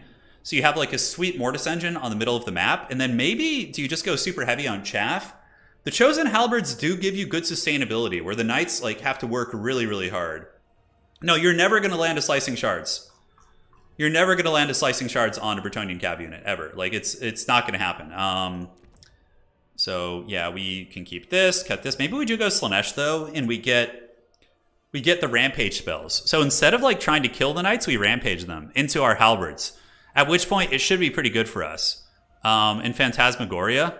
So we go Pavane, we go Hysterical Frenzy, maybe. And we use this combo. Oh, look at that. I like that. I think that's actually a cool idea. And then for the mainline build, what do we want to do? A Hell Cannon seems like a cheeky idea, but it's already a very expensive build. You could just go double giant with Kolek. No, you can only do one. Okay, I actually think this is a good style here. Like the Chaos Sorcerer on the Shrine plus Kolek sounds pretty sweet. Yeah, it sounds really, really cool. All right, so let's see where we're at with the round. I think we had one other game that was finishing. Well played to Ulrich. He played very well. And let's see what we got in our next match. Final Transmutation could be okay. I don't know. I feel like the Rampaging them could be a very strong play. And all right, we're ready for the next round. Let's advance it. Good luck, have fun, everybody. Here we are. Let's get this party started. Let's have some fun. So next up, we have Icarus. All right. So the round has started, ladies and gentlemen.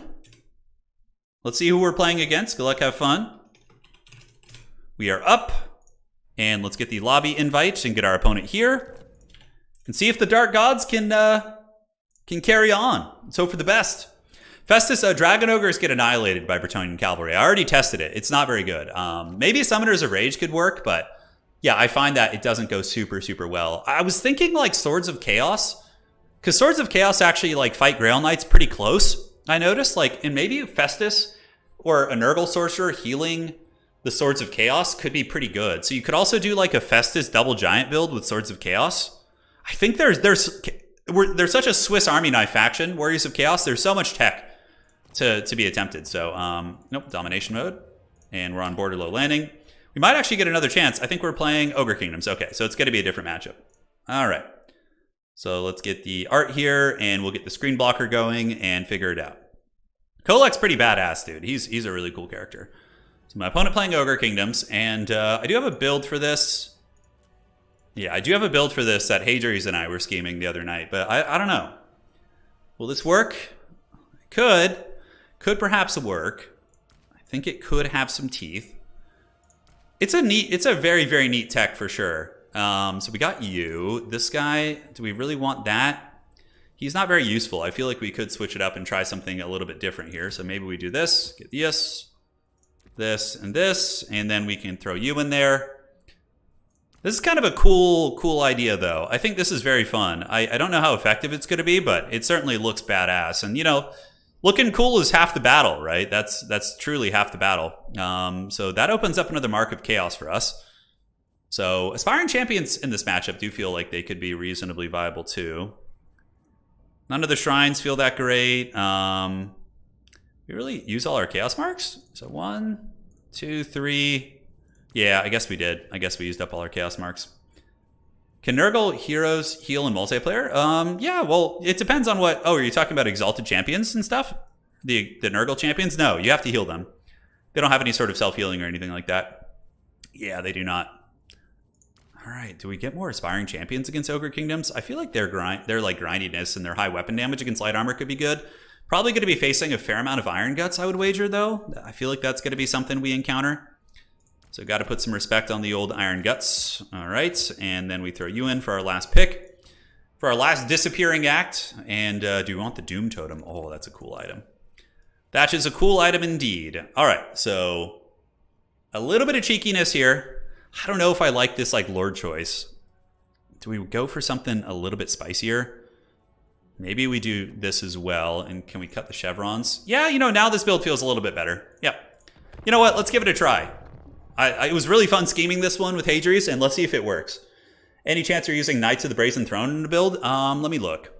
So Knights of the Brazen Throne are...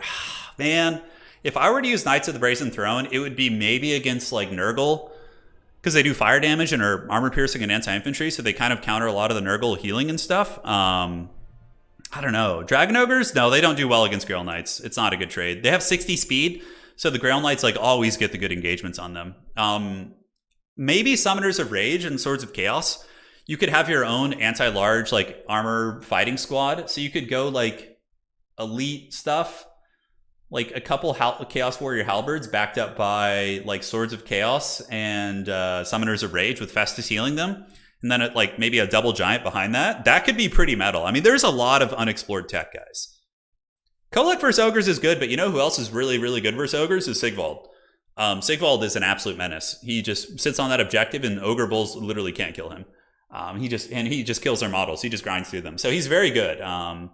Kolek is a slight liability because of how effective the lead belchers are. So lead belchers can really put a lot of hurt on you in this matchup. That's the one thing you really got to watch out for.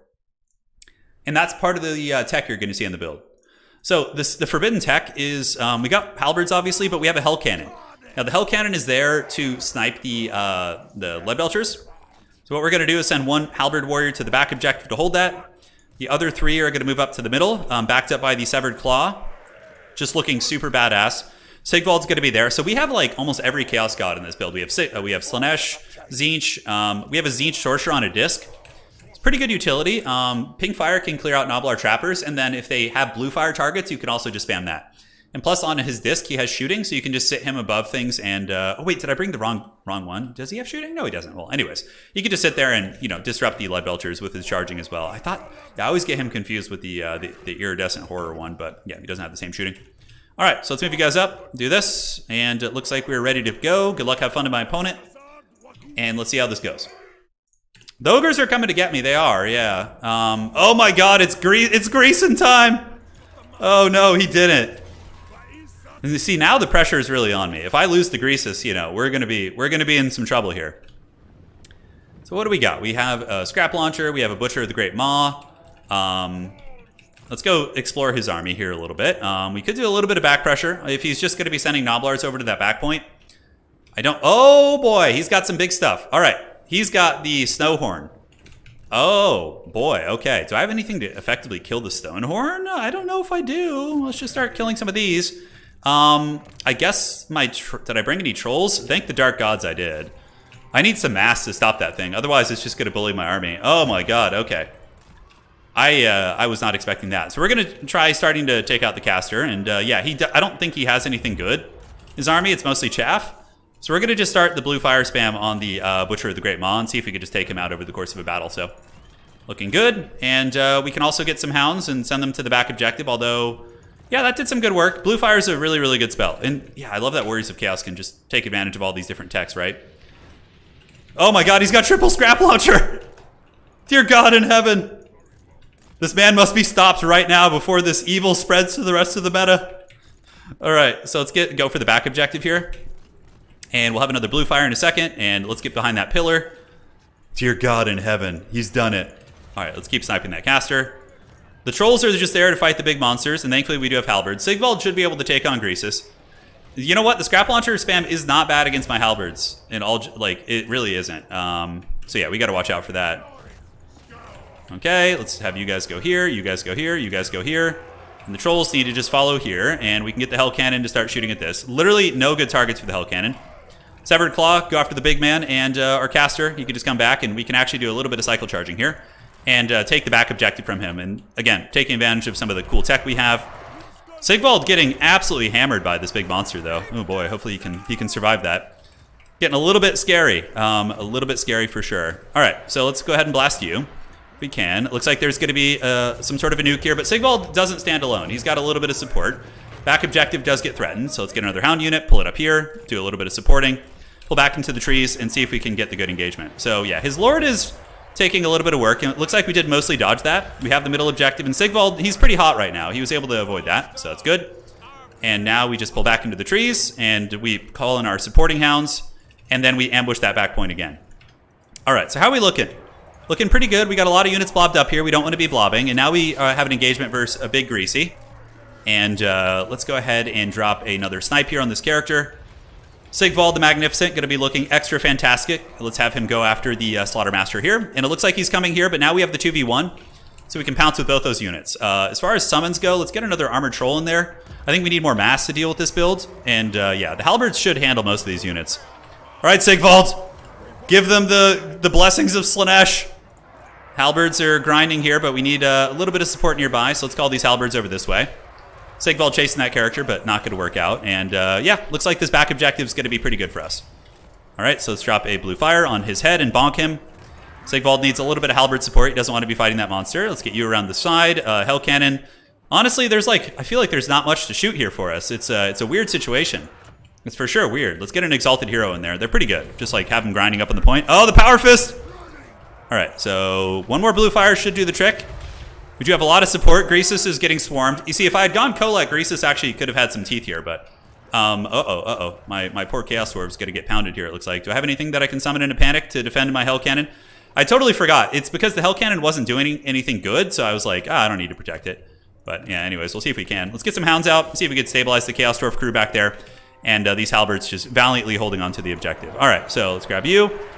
We get Sky Striders moving in. Sky Striders won't do so good against the halberd blob. And the blue fireman is on his way. The blue fireman group.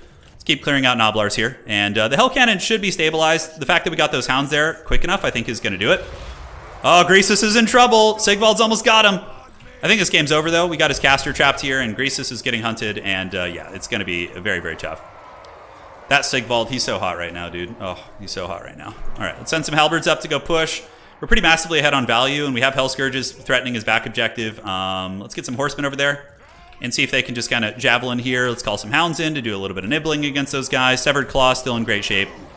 And Greasus looks like he's going to be able to get away, although maybe we can just pop him in the face here and do a little bit of razzle-dazzle there. All right, so let's give him the love. Oh, yes, Greasus is down. We got him. We got him. All right, so back onto the point we go. Sigvald, you get back there. We got a couple Iron Guts moving out, but they're not going to be able to do much of anything against us. And the back objective is going to be ours. We got our Hounds and Hellstriders back there taking that. And all right, looking good, looking good. And move up and get the Iron Guts going. Just keep following. GG, well played. He brought a pretty cool build, man, but it definitely had a lot of weaknesses against my build. Like the Stonehorn against Trolls and Halberds. The Tzeentch Sorcerer to snipe his characters. It felt pretty good. I like this build a lot. I actually thought this build was very strong. The Scrap Launchers didn't do as much as I thought. Maybe he should have delayed the main fighting. But obviously, he's memeing pretty hard if he's bringing Greasus, right? Usually, competitive Ogres would have, like, Slaughtermaster. That was a fun build, though. A little bit of Tzeentch element, right? We had some Tzeentch. We had the Hell Cannon get 200 value. Gotta love it. I mean, he literally didn't have anything for me to shoot with the Hell Cannon, so GG, well played. All right, so 2-1 so far. Not bad. Happy with it. Let's refresh the old page and see how we're looking in the round. And keep it going. Ogres are very strong. They're very strong. I think they actually have a good match, a decent matchup versus Warriors of Chaos. All right, so let's do this and that. Report the score. And I was on Warriors of Chaos, and we were facing off against the Ogre Kingdoms. All right. So one more round of regulation. Taking a look at the standings as of now for today's tournament. Thank you all for joining again. So we were actually the first one to finish that round. We're still in contention. We have a very strong tiebreaker, depending on how Kark does. Kark needs to win some games, though. Yeah, because Kark won one, he lost one. If Kark wins this next round, our chances of getting to the finals are really decent if we win our third round match, because we'll have Ulrich as a tiebreaker, who's got a lot of point value, and we'll also have Kark as a tiebreaker, who's very, very strong. But so far, the only undefeated player is Houseplant. And then we have Ulrich, I think, is still playing right now. So yeah, a lot to be determined. But Hadri's, I think, is still undefeated too. I think he's playing his third round match at the moment. How's the Dreadlord Professor Pone looking? Okay, Professor Pone won one, and then he lost one, and then it looks like he's playing his next game here. Yeah, all right. So we're getting there. Let's look at the win rates for the old leaderboard right now. Somebody is doing some witchcraft with Wood Elves. The fact that they're at 67% is just so funny. It's so funny. Dwarfs 65, Tomb King's doing very solid. Like I feel like this data right here is like true top tier factions, and then like the Dwarfs and Wood Elves are just being falsely inflated by some prayers to the ancestors or to some sort of a god. Yeah, Empire's kind of fluctuating up and down. I think we have a couple really good players playing Empire today, so their win rate will probably climb a bit. Warriors of Chaos, we're bringing them. Hey guys, we single-handedly brought Warriors of Chaos from a 24% win rate up to 43%, just playing in 2 events. So we're getting there. Somebody in chat saying the Swiss format tournaments make me want to try multiplayer again. I think, I think the single faction tournaments are really good for beginners, because many people who haven't played multiplayer or maybe are newer will come in having played a couple factions a lot in campaign, so they might have like decent understanding of 1 or 2 factions, right? So the single faction is nice because you don't have to worry about picks and bans. It eases you into tournaments with the Swiss format, where you're getting to play against people typically of your skill level as you get further into the tournament. Where's Corn? Corn's not doing bad. Honestly, outer region, bro. Outer region. If you were playing Corn actively in tournaments right now, if you were signing up for these single faction tournaments and playing Corn, I guarantee you their win rate would be like 55%, maybe even 60. Like, you're good enough to do that. Yeah, Dwarves are doing good. Dowie are holding it down, man.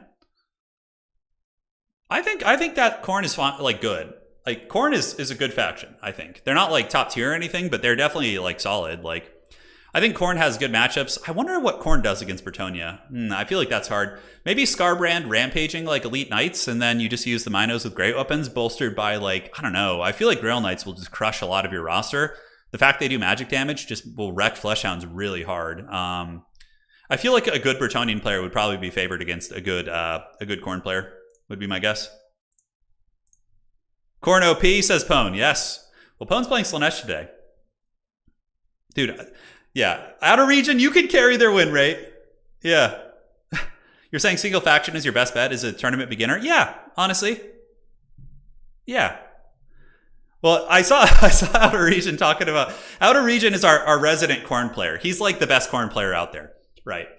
So, and he's saying they don't have a good win rate, and it's because, he's not playing them. If he came in and he could carry them from the pits, Skaven are like the meme from Toy Story, of like the guy who discards his toy, like all the sweat players, when they can't, like the cheese mechanic isn't as abused as it once was, like abusive as it once was. They're like, I don't want to play with you anymore, and then they throw the Skaven away. But Skaven, here's my kind of project. I want to get the Warriors of Chaos over 50%. That's my project. And then after that, I'm going to adopt the Skaven, and I'm going to bring the Skaven over 50%. It's going to be like an adoption series. That's what we should call these tournaments. Adopting Warriors of Chaos, we'll just take factions that aren't good and show that they have potential, and it's not all bad. Yeah. I think that's a really, really fun series, actually. A fun way to do it. All right, so let's see how we're looking on the leaderboard. I'm confident I could get Skaven over 50%. Unless somebody starts really tanking them and just like losing a ton of games. But as of now, I think we could get him up there. All right, so where are we at? Kazrak is just trash. Yeah, he's just terrible. Yeah, 100%.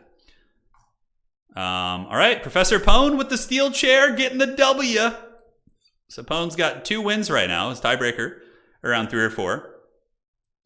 I think I could get Nurgle over 50% too. Yeah, Nurgle has some teeth. They're not like. And here's the thing: like when it comes to getting something over 50%, a lot of it pertains to like how many games have been played. So Nurgle doesn't have that many games played. So literally, if I did well in one single faction and went like 3-1 with them, they would be like up over 40%. They don't have a lot of games played. So here's a couple I don't think I could get over 50%. Chaos Demons, I think I would struggle to do it with. Grand Cathay, I think I would struggle because I really don't like their playstyle. And I don't know, something just feels off about playing them. Slaanesh, I think, could definitely get over 50%. Beastmen, I think they could be brought up too. I think if like, there's, I don't know if you guys have seen Dog Person play. He's a really, really good Beastman player. But he's not been playing them too much lately. Been taking a little bit of a break. But like if he came back and started playing Beastmen, I'm sure he could get them over 50%, I think. But there's some that would be very tough. There's some that could be very, very tough. Yeah, I think that Skaven is good. Yeah, I think they're fine. They can still power grab if you want to do that. Yeah, Slaanesh I think is due for an adoption as well. We'll have to see. Kazrak literally beats Tyrion 1. Oh no, Kazrak's terrible. Yeah, he's really bad. Tyrion is awesome because he's got a good crowd clearing ability. Tyrion also has a heal. He's super fast. He's a great duelist. Yeah, Kazrak's just a meme. Yeah, he's just never going to be good. I don't know what it is. Pone's bringing up that Slaanesh win rate today, right, Pone? Or you're at least keeping it even at the very least. Sorry for the long downtime in between rounds. We finished our game really, really quickly, so we are just hanging out and waiting for the next match. Okay, what do we got? Man, a lot of games still playing here. Ulrich and Dog Person playing, Serkia and Charix. A lot of really, really strong players dueling it out right now. It's very cool to see. Yeah, so we can look at some builds as well for the Warriors of Chaos. So, okay, what builds am I not happy with right now? So I think Chaos vs. Beastmen is a little bit of a gimmick, but it's a fun one. Let's go back to the drawing board on Chaos vs. Bretonnia. So this was like the build I had theory crafted. I lost to Wood Elf Durthu with Mass War Dancers and Bladesingers. It's a good, strong build, actually. Yeah, because you think that Wood Elves aren't going to beat you in the front line, then they show up and just give you the business. All right, so how do we deal with Bretonnia? This has been like the one that's really been plaguing me. I think it's got to be Festus. I know it seems like Haggard, but maybe we go Festus with Fleshy only. We cut that, all right? So we still have a Mortis Engine to clear out Peasants. So we go with the... What about like Skull Crushers? How do Skull Crushers trade against Grail Cavalry? That really is the question. Let's go to the test on that. All right, so we'll do Skirmish versus AI. We're going to figure this one out. We're going to figure it out. All right, so Warriors of Chaos looking pretty cool. And let's go ahead and get, let's just get some big Flying Lord so we can like chase off the AI who's going to be, playing against us here. And then we get Bretonnia, get you, and just put you in the back, and then get the Grail Guardians, or Grail Knights. Let's test how this goes. They both cost 1,700, so this is kind of an interesting one. Blight Boil takes too long to cast. A high-level player is going to dodge that every time with Elite Knights. Blight Boil is okay against like Dwarves and slower factions, but against Bretonnia, the way their Knights move, it's insane. Weston, I think it's okay to see here and there, but I don't think you need too much of that. Yeah, I don't think you need too much of that. Remember the Dwarf Thane with Tormentor Sword days? It is. Like, Total War is like that good friend that is always there for you in the back, right? Like, other flashy games will come up, but like Total War is always there for you. And it has that cool, diverse meta. It's got like tons of cool factions to learn and play. Like, I just felt like learning Warriors of Chaos the other day. And I'm like, boom, that's like several weeks worth of like focus. Like, learning all the matchups and different builds. Yeah, I did have that. Yeah, the Kolek plus Slaanesh caster, but right now I just want to test the efficacy of the Khorne Cavalry.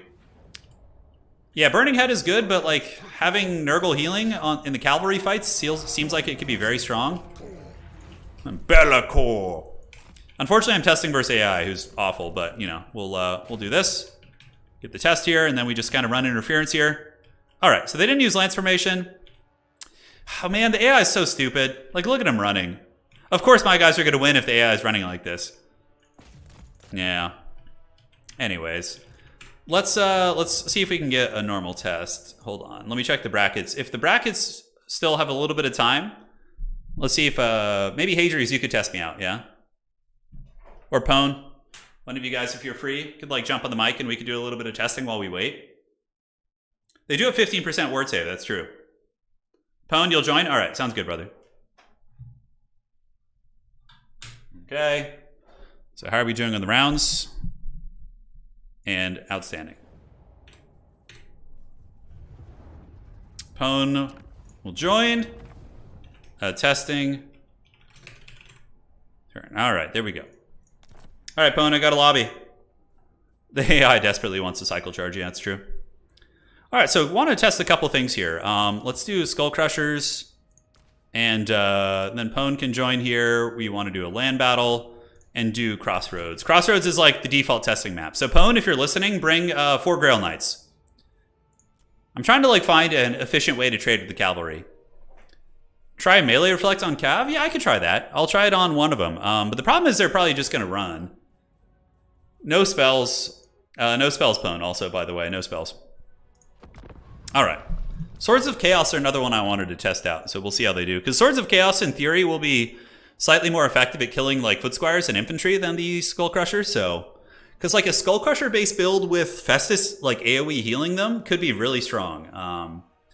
Archeon, Kindle Flame, and Flaming Cloak, Swords of Chaos to overcome. Yeah. Like, Kindle Flame synergy could be very viable. I believe these guys do fire damage too, so that would be another bonus to their damage. You have 1 Grail Guardian. Sounds good, Bone. Sounds good. Yeah, well, I know that Chosen Halberds will dunk on Grail Knights if they're in sustained combat. I've already had that situation happen in a different game. Yeah, so we'll see. Skull Crushers with Fleshy Abundance might work. It might. Yeah, Skull Crushers are a pretty metal unit. I mean, they hit hard and they have good stats. Yeah, we'll see what happens. Queek, you guys talking about Queek Headtaker? So Queek against Dwarves is probably one of his best matchups. He's really good there. He's kind of like a mini Sigval that can kill their characters. Fun tourney as always, enjoying the Warriors of Chaos builds. Me too, they're so fun. It's like a toolbox. All right. Okay, so let's go ahead and fan out, and fan out. Oh, the voice lines are so cool. All right, so we could use Curse of the Leper on this one here. So awesome. Oh, the voice lines. All right, so let's fast forward, going fast forwarding here. So he's got Grail Knights, and most people play them in Lance formation anyways, right? So what does that give them? That gives him the... Okay, let's get you going, let's get you going, and you, and see how this all goes. So we can try the Curse of the Leper on these guys, so we'll do it right now, and there it goes. All right, so now we can go to normal speed. Check it out. So Swords of Chaos actually aren't trading badly with Grail Guardians. The damage reflection did make a difference, it looks like. Other Skull Crusher fights are pretty close. So let's see what we got. Yeah, this is going to be a close one. 22 and 22. Over here, the Grail Knights are winning. These Skull Crushers didn't have a good fight. These ones here had a pretty good fight. The damage reflection... Oh, we actually moved Festus close, which we shouldn't have done. All right. This actually doesn't seem too bad. Did we find a matchup for Skull Crushers? I think maybe. This was the damage reflect, though, which is a pretty cheap spell, to be fair, so you could spam that. These Skull Crushers doing pretty good. We did lose on the far side. This would require a little bit more testing, but the fact that this is like close is good for us, I would say. Yeah, anti-large. They have a big anti-large bonus. I think it's only 10. How are they winning this? They have better sustained combat stats. Okay, so the Skull Crushers will be better in long-term combat, whereas the Grail Knights are better on the charge, it looks like. Yeah, some of the matchups are okay. Swords of Chaos are losing. This is what happened with them before. They do well in the beginning, but then they end up losing the long fight. Yeah, the damage reflect could be okay, actually. Curse of the Leper. Let's like pop that here, see if it makes a little bit of a difference. Interesting test, though. This one's super close. You can see the Skull Crushers here are able to grind him. Wow, there's 2 Grail Knights fighting. Holy shit, they're still going. Jesus, man. Damage reflection here seems to be doing pretty well. Yeah, so look, Grail Knights will be able to penetrate through infantry way better than your Skull Crushers, so they're going to have better maneuverability and whatnot, but I think it's pretty respectable, the performance of the Skull Crushers. I think they could be a viable choice. Yeah, the fact that they're doing decent, if you have healing for them, like that could change it, right? Because Fleshy Abundance is a really, really powerful heal that can single-handedly change the course of a fight, like pretty hard. Yeah, and the Swords of Chaos are cheaper than Grail Guardians by a fair amount, right? And then you can, you do a little healing action here. I don't know if it'll save them, but yeah, they honestly don't do bad. Fleshy Abundance is a fat heal. You can see it's going to be keeping those guys nice and juiced. I actually don't hate that. It's not the worst trade in the world, guys. Skull Crushers seem to have found a bit of a home. All right. And even some of the unsupported Skull Crushers did win that, right? All right, Ashton. Sounds good. So, Ashton, who are you? Ashton, let me know your name so I can fix that before the next round. Please let me know your name so I can fix that. So that being said, and that test having been done, we can go and like work on our build. So I think you need Big Chungus. Just you need the healing and the damage reflection. I think I actually like that build. We'll keep Children of Nurgle for now since we're going to be spamming cheaper spells. Fleshy Abundance is a really, really good one, yeah. So we go Halberd spam, and then we have Skull Crushers of Khorne. Oh, this is land battle. I was like, why do I have so much money? It's like, I feel like I should be deeper into my funds by now. All right, so let me get you squared away, my friend. All right. So I see you won the first game. You lost the second one. And you won 2 games. Did you report your final score here? You can push Grails. Yeah, you could definitely fight the Grails at least. And Festus will also have his AoE healing aura, which is going to give them a little bit more love. All right, so let me finish your score here. Fix it. Yep. So I will fix it right now.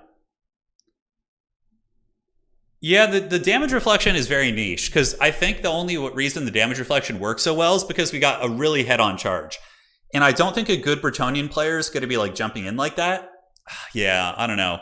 So maybe just keeping all the Winds of Magic for Fleshy Abundance might just be objectively better. So triple Halberd. How do we deal with the foot? The problem is Foot Squires are going to kind of crush us here a little bit, right? So maybe we bring like 2 Chaos Warriors. We bring 2 Marauders. And then we need like a troll to kill the Foot Squires, I think. So this could be like along the lines of the opening build. Yeah, the Chosen I was a little bit unimpressed with. I honestly thought they would do way better, but I was wrong. I was mistaken. I got your score fixed. It'll be updating in just a second. Yeah, I don't know. I'm kind of on the fence about it because the Fleshy is like on one note is good, but Curse of the Leper, what, 8 Winds of Magic? Fleshy is 16. Like sometimes it's a bit of a trap, like, and you can see that even opens up more resources for me where I can get another troll in my opening build, right? This one doesn't have armor, but like this opener feels pretty good. You have like counters to Foot Squires. You have good counters against the Bretonnian Cavalry. You're durable against missiles. You have Big Daddy Festus. Chaos Warrior Great Opens are good, but I feel like the Cavalry is really the problem. Yeah, and using the Chaos Trolls to grind, I think is more important. And yeah, you definitely want to get a couple Forsaken. Hounds are really, really good here for clearing out like crappy peasants. Yeah, Armored Trolls on top of Marauders definitely works. I mean, you could totally do that too. So you could go this route, right? You could go for the slightly more durable Marauders and then just get like more Trolls. Like a build like this could be completely viable. Is there any way I can save any more money? Oh, damn it. I hate when you're just short like that. It's the worst feeling ever, man. Manticore? Probably not. Too many anti-large knights running around. All right. Serkia trying to bring the Wood Elves up to 70%, he says. Oh my god. Oh my god. I lost the Dwarfs. Oh no. Somebody else lost the Dwarfs too. The Dwarf tyranny. It's finally here. 1 match left, guys, and then we move on to the next one. 1 match. Make sure Houseplant has the correct number of points. He does. Looks solid. So... yeah, we're going to need to get a good tiebreaker here. We need Kark to win. Kark needs to come in with the steel chair and get the job done. If somebody could let me know when the match is done. I probably wouldn't mess with Dragon Ogres, because I think the armor does make a difference on the Skull Crushers. All right, so Severed Claw, I think, are great. I think you want Severed Claw. The reason why they didn't do so well last game is because I let them get inundated by what's it called? By Foot Squires. So that was my problem. How did we feel about Swords of Chaos too? Swords of Chaos didn't feel terrible. Like, maybe you bring them in as a bit of a sweeper unit. Like, they are 400 gold cheaper than those elite units, and they honestly didn't do bad. Like, let's throw the Swords of Chaos in there, right? Let's get down and dirty, dude. Rampage tech. So we have Festus. I think you need the healing. And honestly, I think the Rampage tech might be very good also. But this is, like, I feel like a safer, more consistent route. We could do, like, a foot-based character. You definitely want, like, some throwing axes. I think just one. Honestly, the throwing axes didn't feel that good last game. So we throw in another armored troll. We got plenty of great weapons. And now maybe we can, like, throw in a character. We could do Herald Hammerstorm. He's so expensive, though. I don't think that would be worth. So an Exalted Hero. Let's get all his abilities and see what we want to bring. Do we want to bring Khorne or Nurgle? A Nurgle Exalted Hero could be nice. Like in the blob fights. Just to kind of sit there and bump and grind. But yeah, I don't think we have the money for that in this build. Do we want a Chariot? I don't think so. Maybe a Chariot to, like, poke and harass. Like in the initial fight and bait the cavalry out. So you, like, charge the infantry and it's pretty resilient. You know, I actually don't hate that idea. Like a single Chariot. It's very much like what I like to call the Aerocrastic playstyle. Aerocrastic used to, like, charge across formations with his Chaos Chariots. And, like, lure your cav out. And then he would catch you in bad engagements. So I think that's actually pretty good. And then we have, what, 775 left? We got Hounds. We got some good late game hammers. Swords of Chaos are also pretty good against Foot Squires too, right? So that's very much a viable thing. Do we want any Shielded Warriors by chance? I really don't hate the Chaos Chariot here, though. I really don't. I think that's a decent choice. Giants. We could just straight up cut one of these Armored Trolls and get a Giant, or one of these Forsaken. I think the Forsaken are good as, like, a one-off. I don't feel like I need to spam them. Round's over. Thank you, Pone. And for last but not least, let's just throw a Giant in there and save this. I think this is a better build than our other one. Yeah, all right. So let's see how this goes. Refreshing and advancing on to the next round. Yes, yes. Where are we? Next round. Let's advance the Swiss. Thank you, Professor Pone. Yeah, Arrow is like the Dark Lord of using chariots. He still is. Even if you play with him, he's like, his chariot micro is very good. All right, we got Kane. I think we're playing an elf. Oh no, I don't know what to do against elves. I haven't planned for this. All right, so let's get Kane in here. Hey, we're up. Let's have some fun. Good luck, have fun. All right. You have no magic, though? Festus has magic, yeah. Festus has got Fleshy Abundance. So he's just casting Fleshy on the Skull Crushers and the Swords of Chaos. And just getting your value out of that, I think, is the game plan. So let's go ahead and find the map. The map here is going to be the Rift at the World's Edge. Yeah. Pretty cool map. It's pretty open, so good for elves. What do I do? I don't have a build against high elves yet. I don't have one. So a little bit of a Trixie Hobbits is here. So let's get no, that's the wrong one. Let's get our army blocker up as we build for the last matchup. I actually don't know what to do against elves. Like, I'm not sure. So I'm just going to wing it and see what happens. Let's just get hog wild and see how this goes. Okay. Okay, I don't hate that. I'm bringing a very cool build. I'm just throwing it together. It might not be the best, but I think it's going to be pretty metal. And yeah, can we get enough money for that guy? I think we can. Outstanding. And then in reinforcements, we want a couple of you. Some of you. Dude, such a cool character. What else do we want to bring? This? Yes, I think that looks pretty good. Now, against them, I actually think that, yeah, the High Elves definitely don't like things that can bully their heavy cav. A single Hell Cannon is kind of a tempting reserve choice, but I don't think I'm going to do it. If he does have Mass Archer, though, yeah, it would be a shame to not to, but I think it's too risky. Okay. So what other marks do we want to use? We got one mark used here. We have one mark used here. I'm so used to using Festus, man. I'm so used to it. Yeah, he's just always my go-to choice. Festus against High Elves, though, is a little bit of a liability. He could definitely be sniped. Like, 100% could be sniped. Hell Scourges, probably not super good here. Chosen of Corn could be metal, but I think High Elf, like, breath attacks from dragons could be a little bit too menacing for them. What we're probably going to be encountering is Silverin Guard shield walls, would be my best guess. I think it would be Silverins. Yeah, Silverins. We playing Colin? Oh, you are Colin. And Kane. Yeah? His name was, let's see. Okay.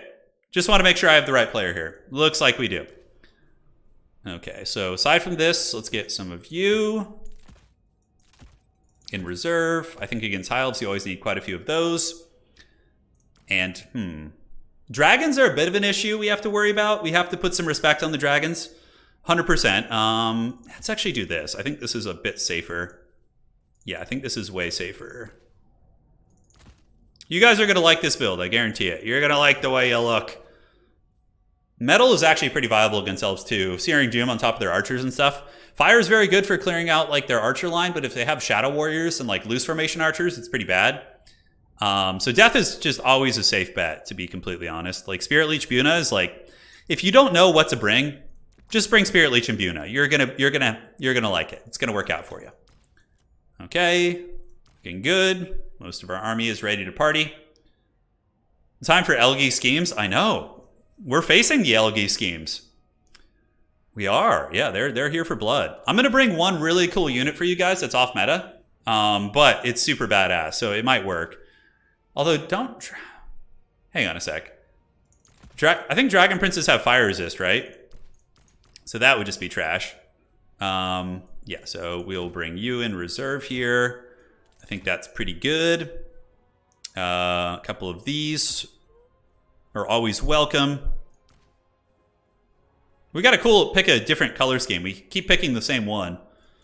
Let's do the Challenger of the Eagle. That looks pretty cool. Sam, Village making a rare appearance? No, he would not be good here at all. He would not be good here. Yeah, the Arwar Dragon Princes do have fire resist, but again, they'll get pounded by trolls pretty bad, I think. So we don't need to worry too much about that, I don't think. Dragon Ogre Shaggoth's here, kind of an interesting, like, a Dragon Ogre Shaggoth with Festus healing, I think could be very viable for sure. So yeah, man, that's such a toolbox. Like, there's no, like, the meta for Warriors of Chaos is so all over the place, which is a good thing. It's exciting. All right, so we got 1,300 left. Get another one of you and another one of you, and I think we're about ready. Yeah, I think this build can fight a bunch of different stuff. 100%. And we got you guys ready to go. Maybe throw you out. And do I have any more Marks of Chaos that I could use? Ah, curses. You go through those Marks of Chaos so quickly, you know, so quickly. Any sort of sorcerer action I want to do? Let's see. Sorcery of Slaanesh is kind of a cool idea too. Like rampaging those bad boys, I feel could be pretty viable for sure. Man, the choices are just killing me here, man. They're killing me.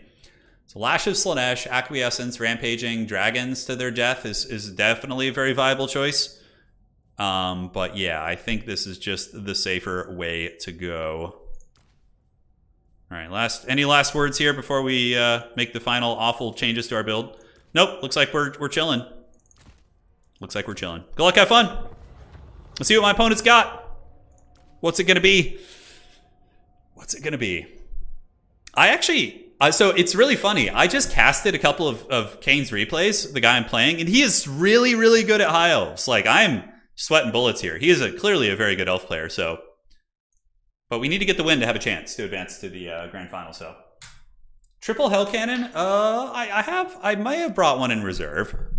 I may have brought one. Not 100% gonna say yet, but Dragon Princes should get... Yeah, Dragon Princes, I think they could use a little bit of love. I mean, they're not the worst. They're basically Chaos Knights. Like, Dragon Princes are just like Chaos Knights with lances. With, you know, slightly better durability, I suppose. And access to good healing. Granted, Chaos does have healing with Nurgle now, so... I face Kane a lot. He likes elite elf front lines. This should be fun. Yeah, I mean, I have Marauders and Trolls, and we have Valkia. Smash the Elven cringe. Yeah, Astrogoth is faster, tankier, and fightier than Village. I know. Yeah. Well, Village is much cheaper than Astrogoth, though, to be fair. I think Village is like, if you bring him with just like 1 or 2 spells, he literally costs like just over 1,000. Hell Cannons are really fun. Yeah, they're a really fun unit. I like to bring one in reserve, not my starting army, because people are just like, you know, will plan for it too well.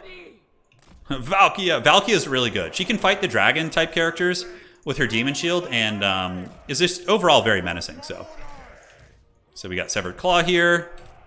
We got Chaos Trolls. He's probably gonna have a lot of archers, which you know, I'm gonna have to watch out for. But like, yeah, the Marauders are a bit of a target, but overall it shouldn't be too bad. If he has archer spam, the first thing we call in is Soul of Damnation. We brought Skull Crushers, some Hellstriders to kind of protect things in the backfield and just go for snipes in the late game, couple hounds. All that good stuff that you know and love. We did not go for the typical meta of like Chaos. Well, I guess that's more against Wood Elves. But yeah, we'll have to see. Valkia is really good though, because Saupnir against like Elite Elves is very strong. Archmage of Life with White Lines of Krace. It looks like in the back we got archers and yeah, some units. All right.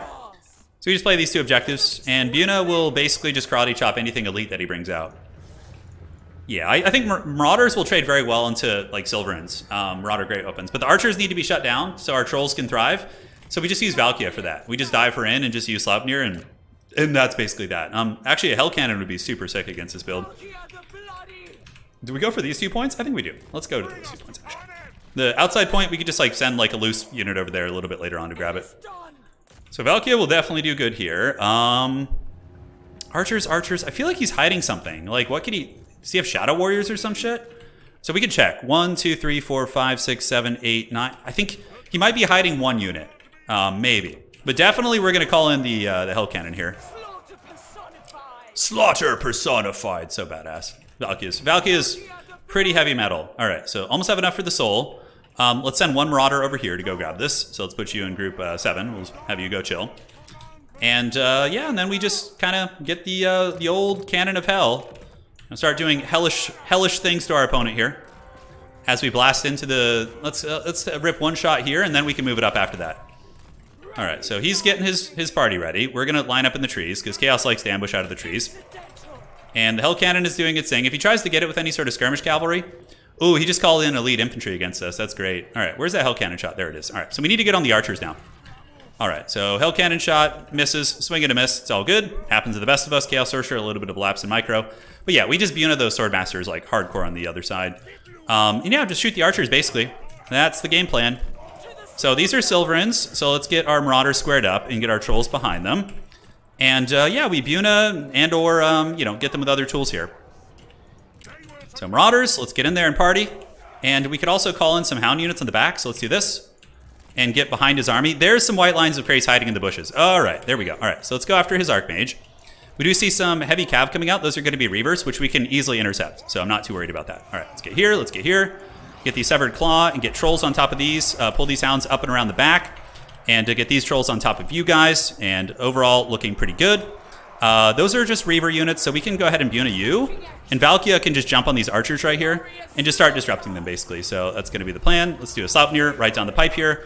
Get you guys around the back, and now we have a big, ugly Chaos Grind in the bushes. Let's get you here, and you guys on top of those White Lines. And we did get attacked by the dragon, but let's go ahead and pop Demon Shield and come around the back. The Buna's cackling all the way to the bank. Let's start shooting at this, get you on this point, and hopefully we just win this forest fight. Not going to be easy by any stretch, but we'll hopefully get some good value. Let's go after those archers, and Valkia's back up in the sky, so Valkia can just kind of keep hunting this dragon character. Looks like we do get the far side objective, and we are slowly capturing that other one. Trolls fighting, and yeah, we should win that grind in the bushes pretty effectively. So I don't know why that's taking so long to cap. Oh my god, did I just totally space out and forget about my Hell Cannon? I did! Lovely, the Bronzodia plays. I think we should be able to save it though. But yeah, that was really bronze. That could have been like a potential throw right there. All right, so let's get some Marauders moving up. Valkia going after the big dragon character, and she's going to need to escape here in a minute, though. She's a little bit trapped up.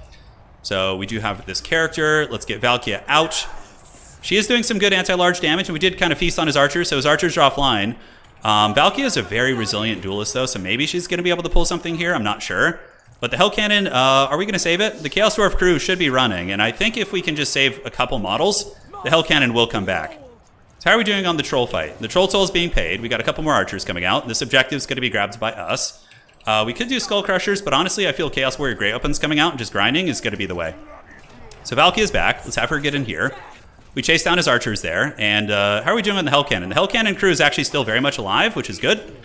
And yeah, the grind's going okay. Although I guess a lot of our trolls are starting to route to the dragons and stuff.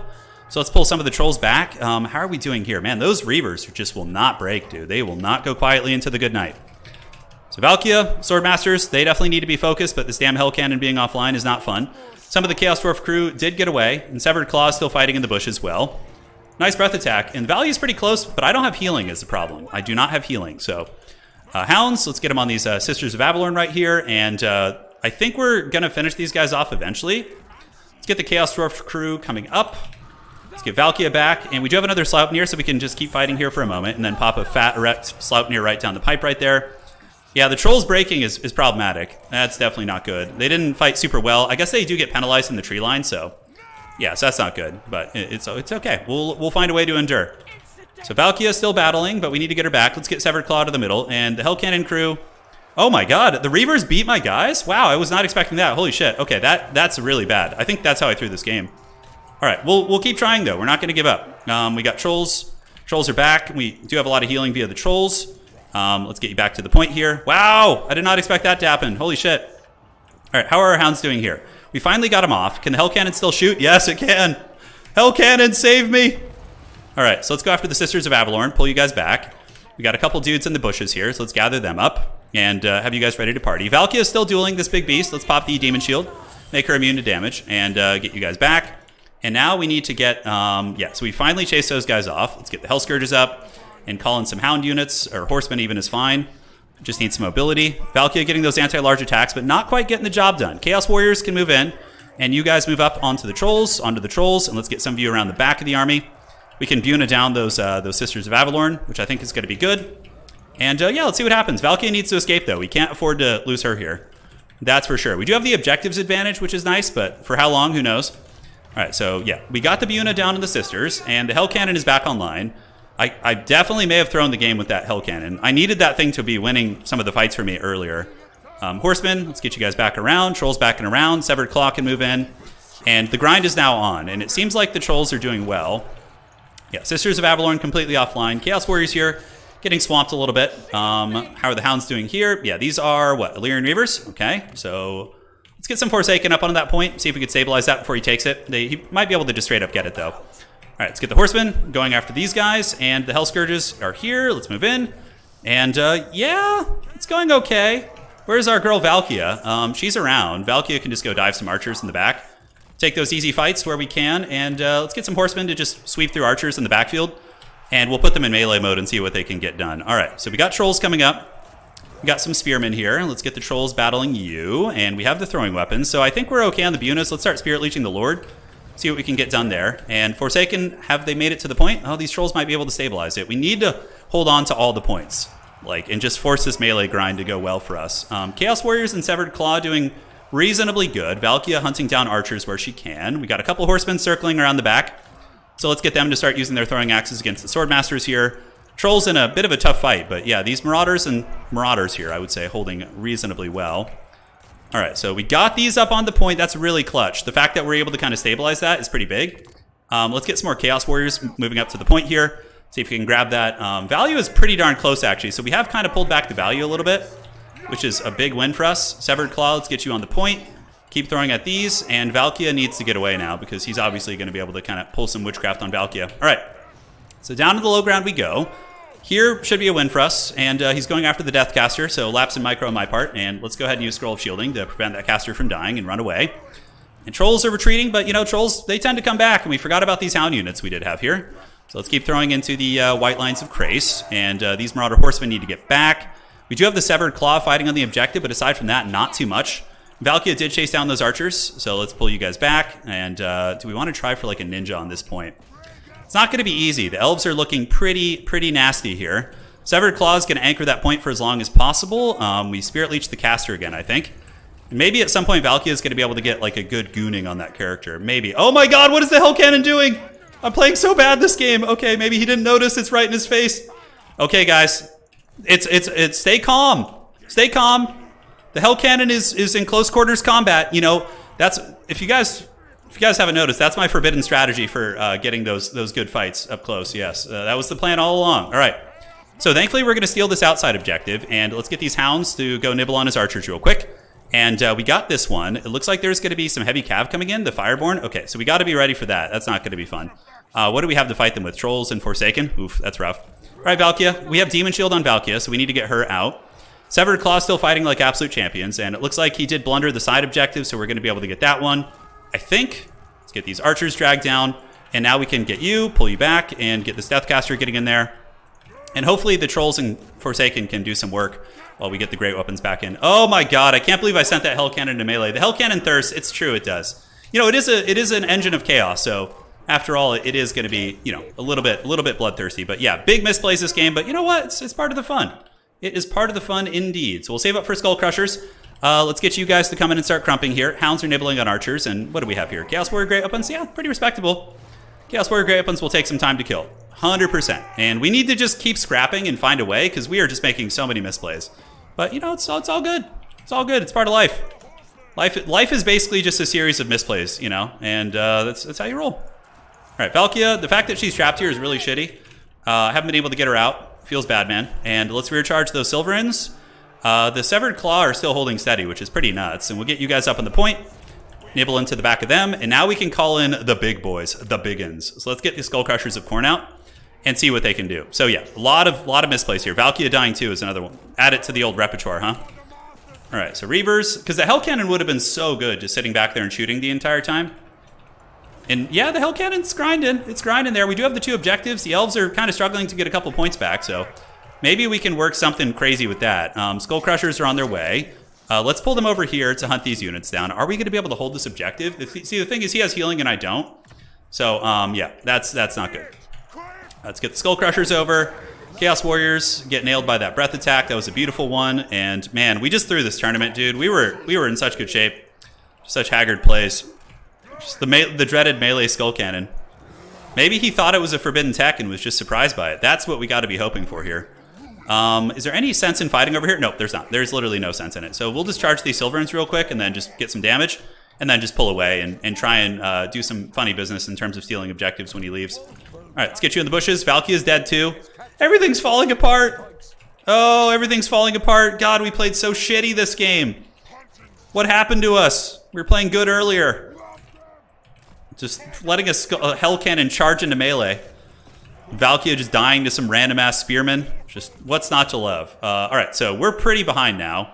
A lot of our Chaos Warriors are in shambles here, and our Skull Crushers of Khorne, a couple of them are trapped up. Anakin, I'm too weak. Dude, we literally gave him like 1,500 value just for free in melee. Oh, feels so bad, dude. Feels so bad. I don't mind losing, but when you just play badly, it feels so shitty. All right, let's get you guys up. Get you throwing axes in there. Keep pulling back. And is there any way we could wrestle this objective back? I don't think so. Marauders against White Lines of Krace isn't going to be a great fight. Although we could Buna them. Are these Dragonborn? No, they're not. Okay, so we can just get in there and drop a little Buna action. Try and reconsolidate our forces. What are these? Reavers in the bushes? Yes. All right. We won't give up. We'll keep going. Keep going a little bit stronger. Oh, Anakin, I am too weak. Help me. All right, let's move you around. Do we have any hounds? We do. Let's get some over the top. Never say die, man. Never say die. We still have the dreaded Skull Crushers on the field. So Marauders against Silverins, and let's get you guys up. Got to just be very, very cautious here. We do also have Trolls. How far are we? Okay, so he's got a triple cap. He's just rock hard with a fully erect triple cap right now. We'll move you Trolls in on top of the Silverins. Keep you guys back in reserve. Is there any way we could ninja this point? We do have a Mage of Death coming out. Let's go see if we could snipe his mage. Maybe we could get something done there. Skull Crushers are nearby, and the Trolls have gotten on top of the Silverins, which is very good for us. And now we can pull in another Hound unit to try and help us here. We're just basically in desperation mode. Like, we need to wrestle an objective back, and that breath attack will hurt. Definitely going to hurt. Let's go for the Reavers, and hopefully he doesn't notice them. All right, so the Skull Crusher should get a good fight there. And we do get gooning on his unit there, which is nice. But we would have to double cap him like pretty soon. And we do get good cap weight here. Reavers into those units. Yeah, big tear route on the Trolls is pretty clutch also. What are these? These are the Fireborn. The Fusroda. All right, let's go. If only we didn't throw Valkia too. Just like so many units just in the trash. All right, so let's get back. And how are we looking on the top side here? We do snipe his caster, which was a nice little grab, but I don't know if it's going to be enough. The Marauders are fighting two pretty good quality units here.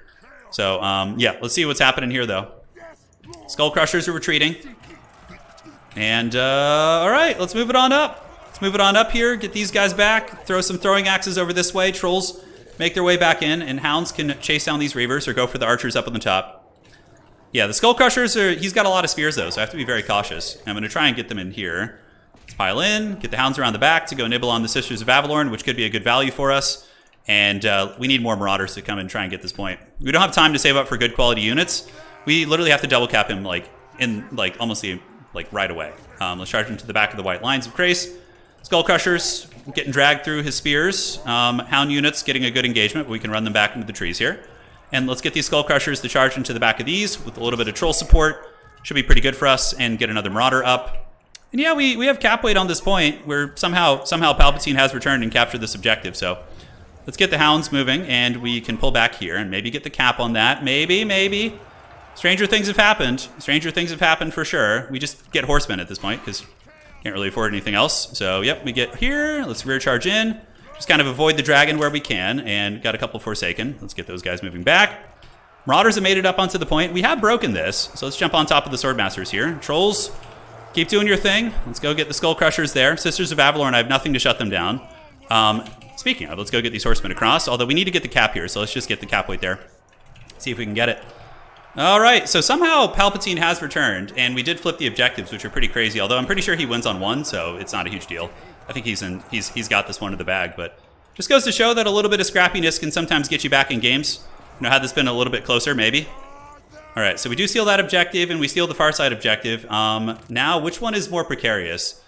This one actually looks okay over here, so I think we just take some of the Hellscourge boys and just call them up to help. Hold, haggard minions of the Dark Gods with no lord. Valkia, I almost brought Archaon. I should have brought him. He would have been pretty good with the Burning Heads. But we get the two objectives, and yeah, it's not going to be enough. We would need a rock hard triple cap. GG, well played, man. He played a good game, and I did not. He did very good. GG, well played. GG. Enjoyed. I asked him, I'm like, I hope you enjoyed my dreaded Hell Cannon rush. Oh, God. We gave up so much value for free to him that game with Valkia and the Hell Cannon. God, that hurts. A 200, that Hell Cannon should have been a counter against like his army, against the archers and elite infantry and stuff. It should have just been farming value the entire game.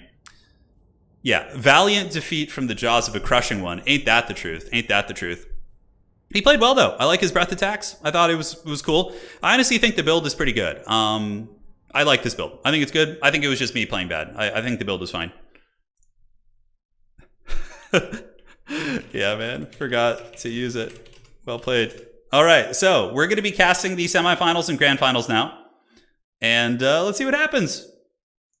God, man, I can't believe we threw like that. Oh, everything was going so good, and then just, like, we had a Hell Cannon for his elite infantry. It was so bad. God, it feels so bad. All right, report that score. Report that score, brother. Good luck in finals, maybe. We'll see if he makes it to the finals. It depends on his tiebreaker. My tiebreaker is okay. We did okay today. Overall, we went 2-2. We beat Kark, who's a top-tier player, and then we had some pretty close games aside from that. That was probably our worst one. That was definitely our worst one. That was rough. Check the Reavers for profit. I'm surprised the Reavers beat my Slaanesh Cavalry. That really shocked me, actually. 1,600 value on the Reavers. Yeah, they straight up killed my Slaanesh Cav. I thought my Slaanesh Cav would have the advantage. Yeah, the terror routing wasn't the big deal, though. It was basically throwing away Valkia for, like, nothing, although she still got 1,400 value, and then, yeah, the Hell Cannon was the big throw. That was really bad. We needed that thing. We spent so much money on it. That could have been like Swords of Chaos or any different things. I did not. I will fix it. All right. So let me refresh this. White lines have woodsman stat buff. Yeah, that makes sense. White lines are better in the woods. That's cool. It's not something you get to see terribly often. So let me go down here, fix that. And he should have 3 Swiss points. Let me go ahead and fix this. Hey, correct me if I'm wrong, but don't Hell Cannons actually go fight in melee and tabletop? They actually do that. Shouldn't the Hell Cannons be like demonic machines like the other Chaos Dwarf engines? Did they actually have a crew in tabletop? Or were they single entity artilleries? Yeah. Who would win, Deathmaster or 2 squads of paratroopers? Oh my god. Deathmaster has plot armor. He would definitely win. Yeah, he's pretty OP. Dude, that artillery got into melee. Oh my god, that's so bad. That's so bad. let's do this and save it. All right, so we fixed his points as requested. Kane, I got you. And let's see how we're looking for the semis and grand finals today. They had a crew. The Hell Cannon play was beautiful. I'm glad you guys liked it. You know, my opponent might have been taken. He might have seen the Hell Cannon moving up and been so shocked by this brazen display of haggardness that he maybe just leaves the game. But it didn't work, unfortunately. Yeah, it literally was almost in melee. The crew died. They rampaged. No, it wasn't a rampage. All right. So what do we got here? My tiebreaker is super good too. It's a shame. If we had won that game, we were like guaranteed in the top 4 basically. What a shame. What a shame, man. Feels bad. All right, so let's see here. So it looks like it's going to be Hadri's, Ulrich, Rawl. Serkia maybe has a good tiebreaker. I don't know if any of these other players have a chance. I think Dog Person might have a chance going 3-1. So we got a couple more minutes. Yeah. So looking at the build overall, I think it's pretty good. You could opt out of a Deathcaster for... I actually don't hate the idea of like a Slaanesh caster for some of the Alpha Strike fighting. Huh. That could be an option. It could be an option for sure.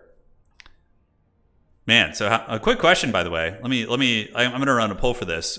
Will you play D4? How many of you guys are going to play Diablo 4? I'm like on the fence about it. I still think Hellstriders are a really good choice here. So let's just like reevaluate the build. The Skull Crushers I thought were okay. Part of me was like, do I just want something like cheaper, like more Chaos Warrior? Because like old school Warriors of Chaos would be like Warrior spam, just mass Chaos Warriors, which honestly might be better against like the Silverin meta. So let's say you come in with Backline Disruption via... oh, I actually have a pretty badass build idea here. So against High Elves, hear me out. You go... But why is Azazel so expensive? Jesus.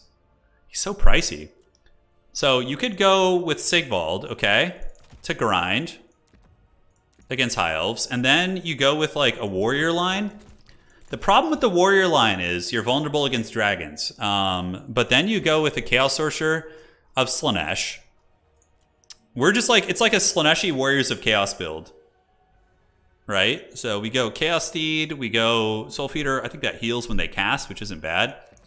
And then we wanted to go Slaanesh. So Horseman, Evasion, Soul Feeder. Blissful Rapture is really good. It gives like all of your troopers plus 12 melee attack. It's like Bonewood Staff.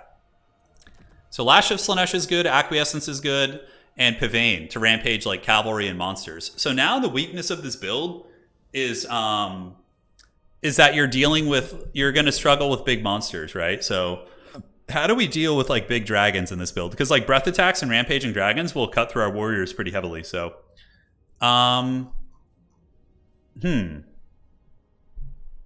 we go? Is Sigvald really the way, or is it Big Daddy Festus for the healing on like a Dragon Ogre Shaggoth or something? Because Dragon Ogre Shaggies do have 70 armor and could fight dragons like all day, right? And also heavy cavalry. That actually doesn't feel like a bad idea. The Hell Cannon is still really good. So we're going to do like a version 2.0. Kolek against High Elves is a little bit risky. Like the Archer Fire can drag him down. Sigvald, you just get in and he just like trades cost effectively. That's just like, he's great. I like the Slaanesh caster for buffing all these. I think we bring one Hellstrider. I still think they're good. You could go the anti-large variant to get slightly better trades into the cavalry, but overall I think you go that route. Chaos Armored Trolls, I would still probably bring a couple in reserve. I think having them as your initial core, the Chaos Warrior push might just be objectively stronger. So here, is there any way we could cut a little bit of money? Oh yeah, we don't need any of that. Okay. So then we throw in Summoners of Rage. That's actually kind of cool because then you get the Chain Lightning too, but they're very vulnerable against Archer play. But Archer play you can theoretically shut down with Prince Sigvald as well as the Chaos Sorcerer. Archeon, it could be okay, but I actually like this Slaanesh caster here. Like rampaging, they're like skirmishers, like they're Fireborn and their other elite cav units. Plus you have magic damage against Fireborn with these guys. I actually like this build way better. This build feels quite a bit stronger. You definitely want to go with Great Weapon Marauders because they can actually kill Silverins and White Lions. Not kill them, but do damage against them. Chariots, I don't know if I'm a huge enjoyer of Chariots here. Summoners of Rage should like handle most of our issues. We could do one anti-large Hellstrider, although I don't know. They're pretty fast and furious. You definitely need some throwing axes to like put a little bit of pressure on dragons and get some mobility as well. Yeah, it seems like a lot of you guys aren't going to play that. Yeah, so I'll probably, if I do end up playing it, I would just play it on my own then, if you guys aren't interested in watching it. Any more heroes or anything like that? Dude, I love theory crafting with this faction. It's so much fun. It's so much fun. Yeah, warrior pushes were the meta back in game 1. Okay, so we finished. The rounds are done. Advanced to the top 4. So let's do that. Hopefully there's no scores wrong or anything like that. Let's see. And outstanding. Checking here. Where are we? All right. Looking solid. And I think we have gotten there. Yeah, so everything looks fine. I don't think anybody has falsely inflated scores or anything. So we have our top 4. So would I have made top 4 if I won that match? Yes, I would have. Oh my god, what a shame. What a shame, just the haggard blunders. All right, so let's go to the front page. See how this goes here. Oh, Chaos Gate? No, I never played that. Never played that. No. All right, so we got our matches. All right, top 4. Here we go, baby. We got Grombrindle versus Serkia, and we have Hadri's versus Ulrich Rawl. So let's go ahead and cast Serkia's game, because I know Ulrich tends to have some lag, and sometimes Hadri's does too with me. So I'll spare them the double lag, and we'll do the other game. Grombrindle, I think, made it with dwarves. I'll cast your game. Send lobby info, please. Let's wrap up this build before we move on to the next thing. Harry the Hammer against these guys? I don't know. I don't know. Chaos Knights against High Elves feel pretty bad. I mean, I guess they kind of could do okay against Dragon Princes. Spawn, Giants don't feel good. Archers and Spears will just kill them. You could go with Mirror Guard. Mirror Guard are immune to psychology. That could actually be a nice tech. Like in the main army, we bring in the Mirror Guard with Sigvald to get like an ITP grinding unit that does, you know, pretty good sustained damage. And we got Marauders. We have the Summoners of Rage. And then we have 1300, so we could cut you to get like one more dedicated anti-large unit, I guess. Swords of Chaos actually don't feel terrible here. Although they do fire damage, so Fireborn will be a very bad trade for them. So yeah, might be a little bit too much of a liability. I really like the Dragon Ogre Shaggy idea. That felt pretty good, but yeah, I think just more great weapons. And Forsaken to clear spears and pressure, I think, is always very welcome. So this and this. This build feels pretty good. This feels like a much more solid, safer build than the one I brought. More durable, you know? So Chaos versus High Elves 2. We'll just save this for now and give it a try later. All right. This feels good. Sigvald, like, unbreakable front line. You got rampaging, so if they come in, you cast Pavane of Slanesh on any sort of a cav unit or monster, rampage it, kill it with the summoners. Throwing axes, hell cannon to kill archers, assuming you micro it correctly. Good pressure. This feels like a well-rounded build, like very well-rounded build. All right, let's see what we got. So Grombrindle is playing what? Let's see what it's going to be. I think we have dwarves versus elves, which is going to be very thematic for sure. Very, very thematic. Great tournament today. Thank you guys all for joining. It's been an absolute blast. Love hanging out with you guys. It's always a good time. Yeah, Sigvald, Mirror Guard aren't like going to kill super quickly like Silverins and White Lions, but they're ITP. They hold, and like with Sigvald standing on top of them, he can look in his reflection and just be stoked. Spawn are terrible against elves because they're low armor, so spears tear them to shreds. Archers tear them to shreds. Yeah, so you're not gonna have a good time with that.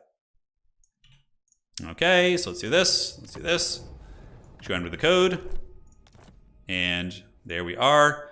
Spec code. Spec slot, Serkia.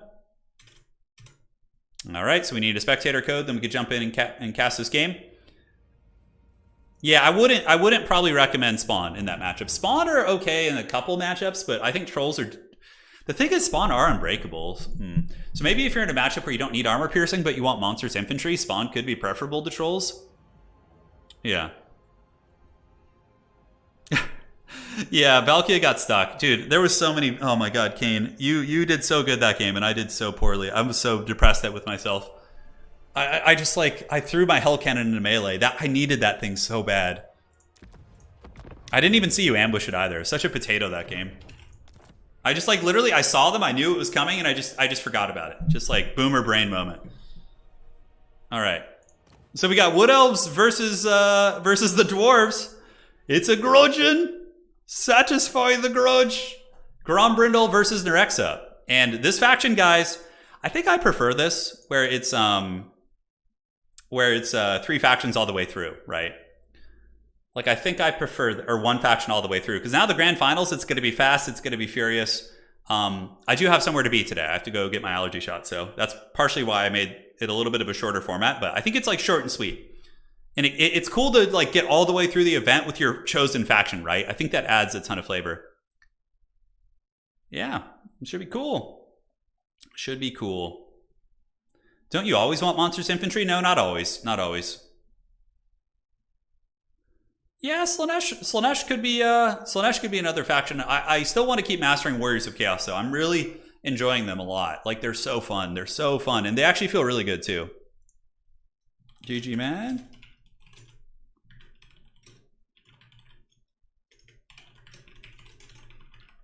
That's up for now. Okay, looking good.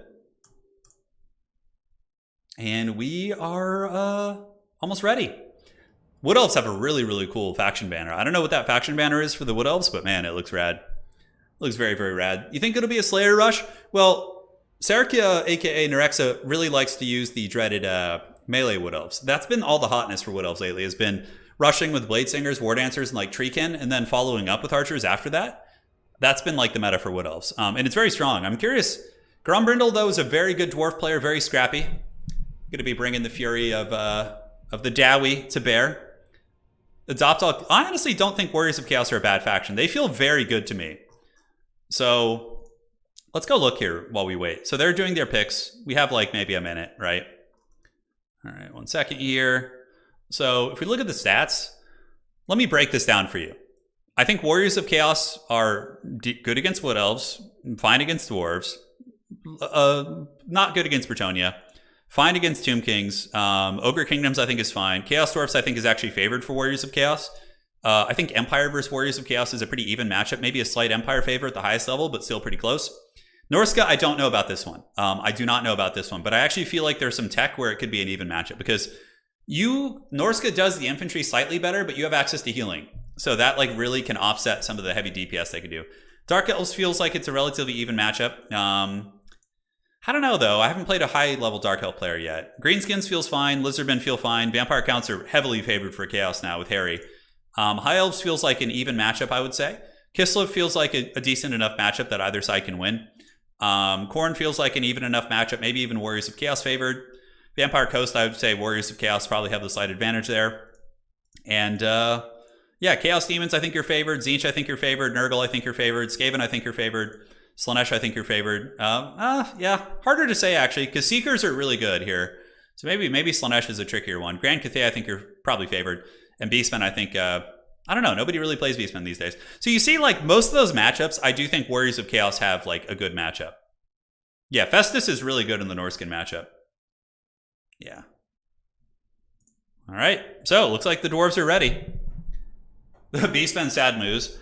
Yeah, adopt Khorne. Khorne doesn't really need adopting, though. They're already sitting close to 50%. We only adopt factions that are, like, down in the 20s and 30s. I'll keep playing Chaos in tournaments till we get them up. But I know you guys are going to get bored of watching Chaos. So I'll have to switch it to something else for some of the next ones. I could go back to playing Empire, but I already unlocked my Empire avatar. I think we have it. Let's go check here. Yeah, I think we have it. So currently heading to the leaderboard. So on the front page, let's go here.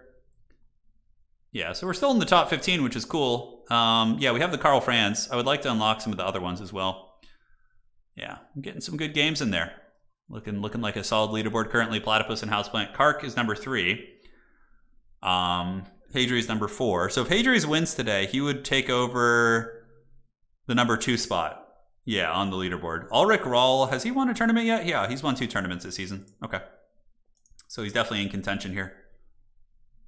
Slaanesh is an interesting one. Yeah, I feel like they have some really good tools. Like, the army abilities are really good with Slaanesh. Like, a Rampage, a Snare, like, that's so good to just have in your toolbox. So, like, I think that's why Slaanesh can be pretty nasty. And, like, Lore of Slaanesh is crazy good like rampages, direct damage, debuffs that are very cost effective. It's an amazing lore of Magic. Undead are still getting played a little bit. Yeah, I honestly have never liked playing Undead myself. I liked Vampire Coast when they first came out, but I don't know.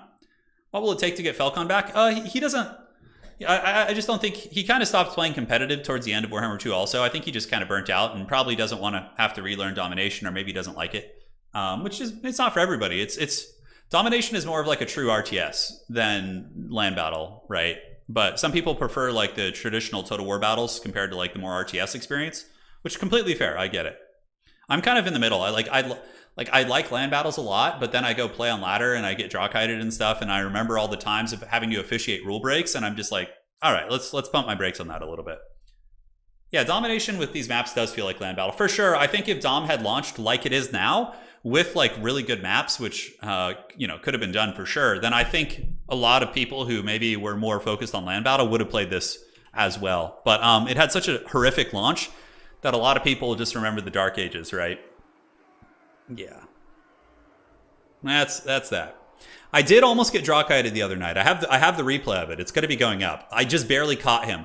So I was playing this Chaos Dwarf player with Warriors of Chaos on land battle, and it was a close fight, but I ended up getting through his army, and all he had was like a Bale Taurus and a bunch of Goblin Laborers, and he was trying to draw, like, kind of run away from me and just cheese me, and oh god, it was awful. But thankfully I was able to reach him with one spell that broke all his goblins, and then he got army losses. So yeah, that was like, it reminded me of the days of old.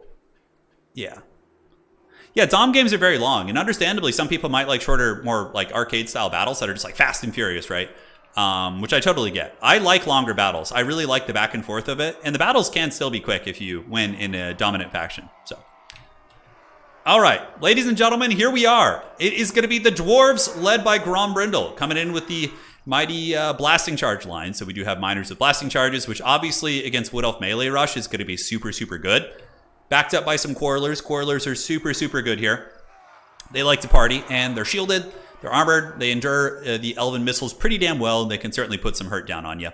Aside from that, we got a Lord. It's going to be a basic Dwarven Lord, and he is going to be coming in with the Star Metal Plate, which does lower the melee attack of nearby units by 8, which is actually really, really good. That's super, super solid. So, and on the far side, we do see ye old Spellweaver of Life. Spellweaver of Life coming in with a Earthblood as well as Flesh to Stone. Interesting. So going to be using this on probably a Blade Singer. So if a Blade Singer is being shot by missiles or in a bad fight, maybe about to get blasting charged, we'll have to see. But yeah, you could drop some sweet, sweet lovin' on that. War Dancers all in the backfield, as well as some Eternal Guard. Dryads on the flank. And yeah, this is really the meta build these days. For the Wood Elves is kind of just aggressive rushes, which I think is pretty cool indeed. Should be fun. Last question before I focus on the game. Will I cover Total War Pharaoh? I seriously doubt Total War Pharaoh is going to have a thriving, solid multiplayer functioning system, so probably not.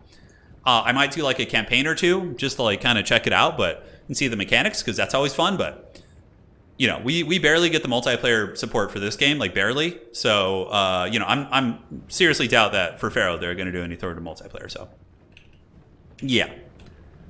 Anyways, it is on. A blasting charge is moving up, and we do have Quarrelers in the back as well. Quarrelers, in theory, should be very good against War Dancers, but they do have the Woven Mist, so this is a really, really cool thing. War Dancers can get 40% missile resist when this is active. They do lose melee defense, but you just change it as soon as they get into melee, which is very, very strong. So yeah, that is very, very fun. I am quite excited for this one. So objective's going to be opening up here in about 1 minute. We do see the Elven ambush coming through the trees. This is also very thematic to see the Elves like running through the trees to flank the Dwarves. Very, very sneaky stuff as they're looking to get those charges onto the Quarrelers, which they'll for sure win. And I don't know if Grombrindle's ready for this. He better be paying attention to the woods. The woods are going to start talking, and certainly not going to be fun for him. So these are not blasting charge miners, rather just basic ones, going to be engaging against Dryads. Dryads will win this fight simply because of how good their combat stats are compared to the Dwarf and Miner infantry. But Warriors of Dragonfire Pass are an excellent choice. Fire damage against Dryads, anti-infantry against War Dancers, super high melee defense, really, really good. And we get more Longbeards coming in as well. Longbeards will outtrade pretty much all these Wood Elf infantry, or at least trade very, very well against them, right? So, the Grudge, will it be satisfied? We can see Serkia is going to be doing a little bit of maneuvering, right? So initially we saw his army right here, but now he's going to be basically doing a little bit of this, right? So he's going to grab the units that were standing here and head on over to this objective. And try and outmaneuver the more slow Dwarven position, which is going to need to find its way over.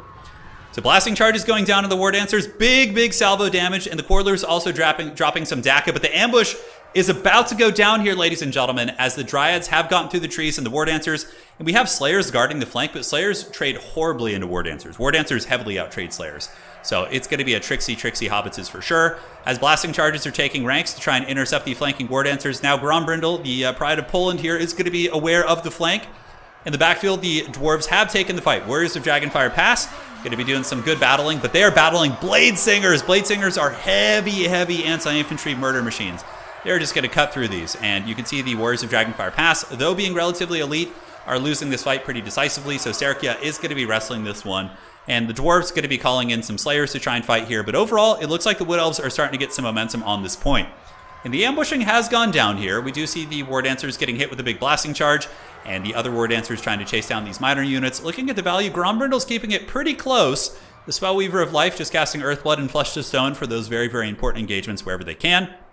And in the backfield, we get some Rangers coming in from the Dowie to put a little bit of hurt onto the War Dancers. Grombrindle kiting backwards here with his Quarrelers, trying to run away from the meleeing War Dancers. And on this objective, we do see the Blade Singers just being absolute MVPs. It is pretty nasty. So the Blade Singers, looking at their value so far, about 650. They did get brought down to half health by the Warriors of Dragonfire Pass, and now some Slayers are coming in. Slayers will, I don't know, the Slayers might actually lose this fight too. Shadow Coil is active, so these things have 67 melee defense, which is nuts. And the fact that these Blade Singers are going to be butchering not only Warriors of Dragonfire Pass, but also probably winning against these Slayers is just ludicrous value all day. And it looks like the Dwarves are going to be flipping the back point here. Grombrindle managing to hold on to objective number 3, though, but more Blade Singers are coming in, and Blade Singers, the way to counter them is blasting charges and missiles, but the Dwarven missiles seem to be in a little bit of a chaotic state, as we see them being chased down by the War Dancers. And man, Serkia is so good with the Wood Elves, and now he's hiding the Wood Elves in the trees and using the missile resist. So they have 40% missile resist and also are blocking missiles from the trees. So this is going to take a while for the Rangers to actually get through, which is such a nice screening play. And it looks like the Wood Elves going to be taking control of this objective. On the back point, Slayers might be able to just barely win this fight. We see the Blade Singers getting a little bit low. They are shaken. And some of the Dwarven missiles have made their way in. Value is close, but the Wood Elves do have access to healing and the Dwarves do not. So the value is probably even more in the favor of Serkia here. And Rex as he goes by. So he's probably up by about, I would say, 1,500 value, as we do see the Wood Elves start to grind this point. So the Blade Singers cutting through many of the Dwarven Slayers. Slayer's certainly not going to be satisfying the grudge today, as the Wood Elves show that they can do some serious work in melee, especially on a map like this. I would say this map is pretty favored for the Wood Elves, considering all the terrain and obstruction, but that's not to say that the Dwarves can't win it. Totally winnable by the Dwarves, but honestly, the flanking from Serkia over here in the trees was just so nice.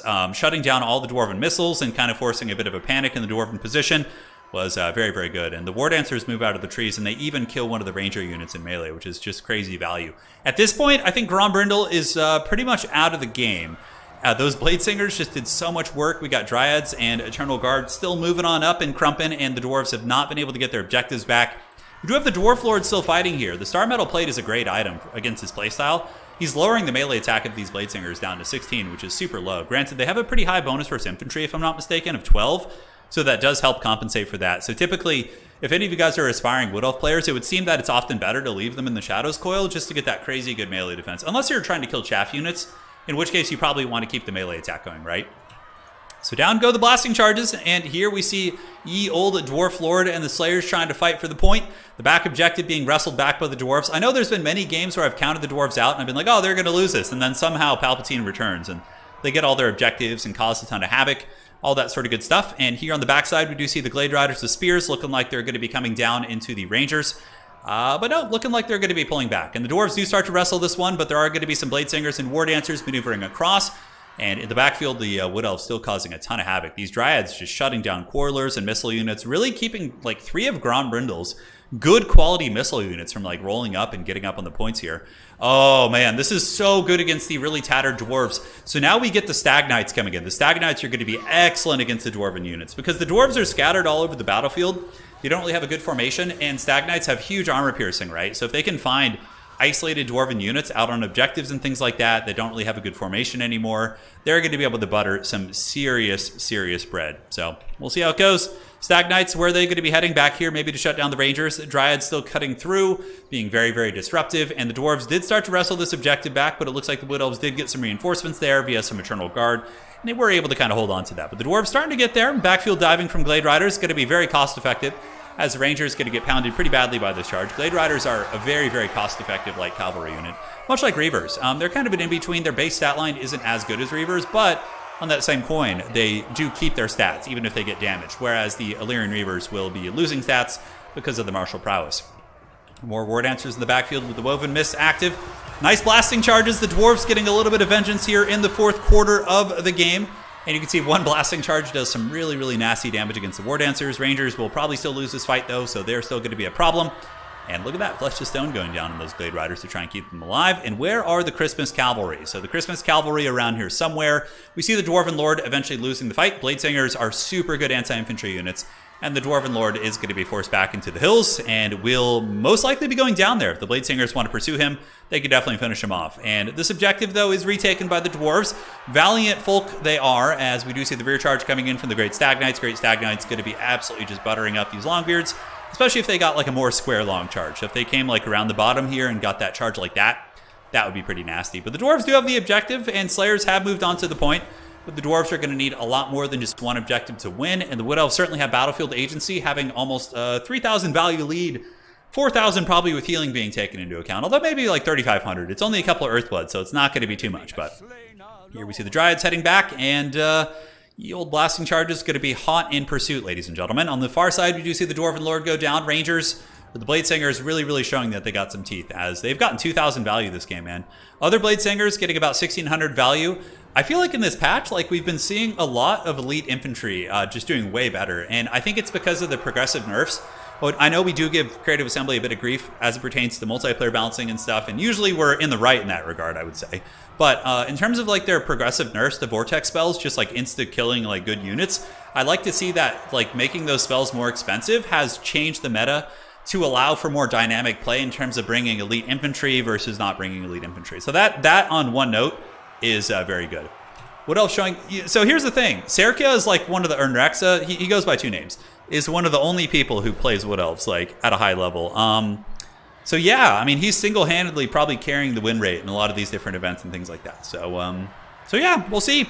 This objective flipping. Grombrindle, you know, in true Dwarvish fashion, you know, he's stubborn. He's holding on, but this game is basically 1,000% over. He's got a massive value deficit. He's down on objectives, down on value. If it's one or the other, maybe like you're down on value, but you're up on points. Maybe you can hold and win, you know, vice versa. But here you're going to have a pretty bad time. So it looks like we got Hadri's on the other side. I believe he's playing Chaos Dwarfs today. I'm not sure what he's playing against the Bretonnians. I think Ulrich Rahl, I played him earlier. We had a very good game. He was playing the Bretonnians, who we saw. But yeah, Nerexa, Serkia, very, very diligent Wood Elf player. Like he is a student of their game. And this is what's really cool about Total War Warhammer. You could take someone who, if you take like a good player who has good skill and is willing to learn and experiment, you could probably take what's perceived as the worst faction in the game and compete at the highest level with them and still do well. It's really, really cool. I love to see it. And that's one of the most fun things about Total War Warhammer. Like you can just become a main of a faction and just spend weeks learning that faction and then do another faction when you get bored of them. It's like the multiplayer meta for this game is so exciting and so fun. Just got to get those Haggard bugs ironed out, man. And then I always feel like we're pushing the boulder up the hill. GG, well played. Great Blade Singers, man. They got so much value. And the War Dancers also did pretty good. You could see all of them more or less paid for themselves. Yeah, these Blade Singers, 2,000 and 1,800. Holy shit. The Dwarves were not prepared for that, man. They were not prepared. Yeah, that was a great match. Hopefully you guys enjoyed that one. Great Wood Elf play, great Dwarf play as well. But at the end of the day, that was a victory for our Wood Elves here. So taking a look at the old Total Tavern, let's see if Hadri's reported his score on the other side. Well played, Grombrindle. You played like a champ, man. You did your people proud. It was a hard map, and also Serkia is super good too. So hold your head up high. Hold your head up high. Yeah, the Slayers certainly were a weak link there. They traded down into a lot of the. I almost start to think like maybe like Ironbreakers against Wood Elves these days, right? Like just with the blasting charges and durability, because Ironbreakers will crush War Dancers, and if you can effectively, you know what you maybe do there? Hold on a sec, guys. You ready for the conspiracy theory build, like the tinfoil hat? if you're playing Dwarves, hear me out. And Grombrindle, we got you in chat, so you can let me know your thoughts on this one. So with the current Wood Elf meta being what it is, right, which is mostly like Rush, what if you, as a Mighty Dowie champion, you come... I liked your Dwarf Lord. I thought that was cool. You could totally just go for that. And you come in with like 2, 3 Iron Breakers maybe. Okay, and then you get some Steam Cannons. 2, 3, and then the Sky Hammer. Hear me out. I think this is pretty mean. Okay, and we can even upgrade the Dwarven Lord. We could get like Belagar or something. Although, yeah, the basic Dwarven Lord is pretty cool. So we can get the, yeah, that gives him perfect vigor too. Screw it. This feels like it'd be really nasty because the Gyrocopter Steam Cannons crush light armored infantry, and the Skyhammer, you could just follow the Bladesingers around. And I don't think he even ran any like archers in his build. It depends on the map, yes, but he didn't have any archers, right? So then from there, you're just going to max out on blasting charges as you usually do. Do you want to bring like any sort of an artillery piece? I think it'd be kind of hard to protect. This could be interesting. The Grombrindle foil helmet, yeah. Yeah, that was that map was very good for the Wood Elves, though, to be fair. A lot of trees for them to hide in. You know, they had a lot of sneakiness. Yeah, the 70% shot resistance is quite good, but you can also use the bombs, right? Like Skyhammer bombardments. You did that against me, and you got like 5,000 value with your Skyhammer, so you clearly know how to use it very well. GG, well played. Great game, man. Great game. All right. Do you cast 2v2s or 3v3s? No, because of the lag. I might cast it as like a replay every now and then, but typically it's just a little bit too laggy. So, all right. So let's see how we're looking. Hadri's and Ulrich are all most likely having a laggy Duel of Fates. So let's go back into the lobby here, and we'll get Serki in the lobby. Turn Grand Finals. Grand Finals. Oh no, I always forget to do that. Grand Finals. Put 2 S's there. And let's get Serki in here, send a message, and we are all set. So we'll get the scorecards up. Mithril foil helmet. Oh no, I know we got all the fun stuff going on. All right, so where are the scoreboards? They're down here somewhere. Yeah, buddy. This is from the last tournament finals where I lost to Hadri's. Bringing back the trauma. All right, so let's get this. And reset the scores and reset the players. So we have Nerexa versus the dreaded to be determined best of 1. And the map for the grand finals is going to be Imperial Road. Great. So this is the grand finals here. It's kind of fun. This starts to feel like a mini faction war, right? When you just have like your one faction carrying you all the way through. Yeah. Dowie have always been... I wonder how Dowie are doing in land battles these days. Puggington, do you still play land battles? I haven't been following it too closely. I mean, I have a loose understanding of what's good and what's not. Like, obviously, factions like Cathay are going to be cackling in land battle, but, yeah, I don't know. Turin, during Warhammer 2, you did a single high funds 2v2 tournament. Can't remember exactly. Was fun, though. Any plans for that? Maybe. It's just the lag is so bad, man. It's like, I could do it via replays, but when I'm doing tournaments, I like to do it live. It's so much more fun. You know, because like with replays, I generally know the outcome. So like I can, you know, yeah, I don't know. I prefer live. Yeah, 2v2 Dom is good. It is. It is. It's the problem is the maps are, well, we could make bigger maps for 2v2 Dom, but like a lot of the maps are probably designed more for 1v1 in terms of the deployment zones. But yeah, something to consider. Something to consider. All right, let's see how we're looking in terms of the grand finals. Hadri's and Ulrich having a super sweaty Duel of Fates. Hey, Vineyard, I appreciate that. Thank you. Means a lot, my friend. Yes, Ulrich's Bretonnia. What am I getting? Ogre or Bretonnia runover? I think Hadri's is Dwarfs. Let me check. But they are still playing. Yeah, if Wood Elves managed to beat like one of these really sweaty factions, man, I would be super impressed. Okay, so where are we at? And looking at the declarations, I didn't see what Hadri's declared today. It might have been Ogre Kingdoms. I'm pretty sure he's been on like a Chaos Dwarf ride though. He's been playing them a little bit more. Okay, so scrolling up, let's see what Hadri's declared. Hadri's, where art thou? Up on the top here. Meanwhile, okay. Okay, Hadri's is playing Ogre Kingdoms today. Yeah, he's playing Ogres. Yep, that's what's going down. But we'll see. It could be Bretonnia also. I feel like Wood Elves are really going to just have nothing to do against Bretonnia.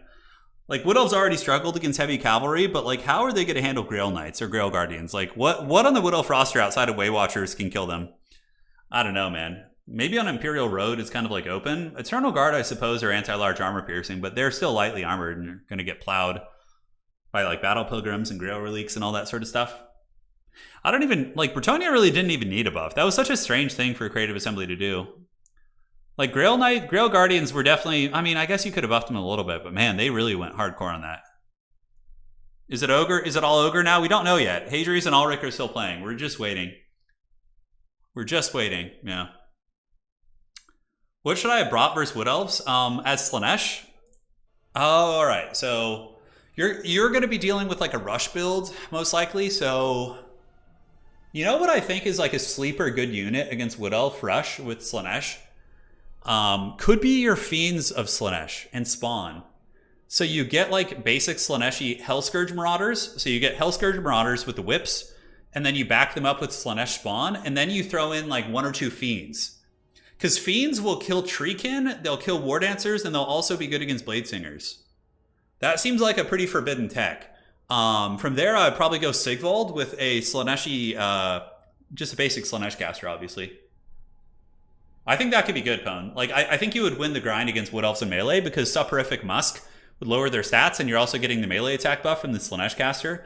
The high melee defense on the whip characters will be very good. So yeah, that would be my 2 cents, Pwn.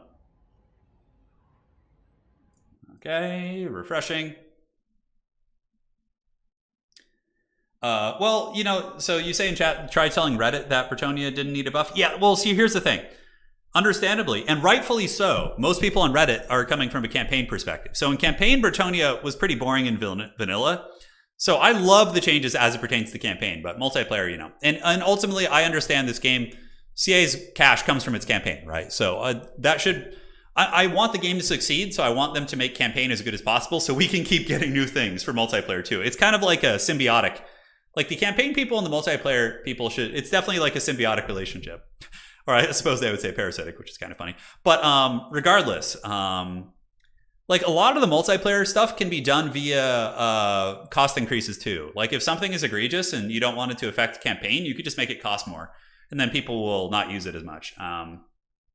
But yeah, Bretonnia is very good. I think they can definitely still lose matchups. Let's look at their stats and see while we're waiting for the grand finals here. So Bretonnia currently sitting at a 60% win rate. Who are they losing to is the question. So it looks like they're breaking even with Tomb Kings. So Tomb Kings seem to have a good matchup versus them. Lizardmen are also seeming to be winning more games against Bretonnia than they're losing. Chaos Dwarves also not doing bad. Kislev actually with a 66% win rate against Bretonnia, right? So like Dwarves are also winning against Bretonnia. They're 4-1.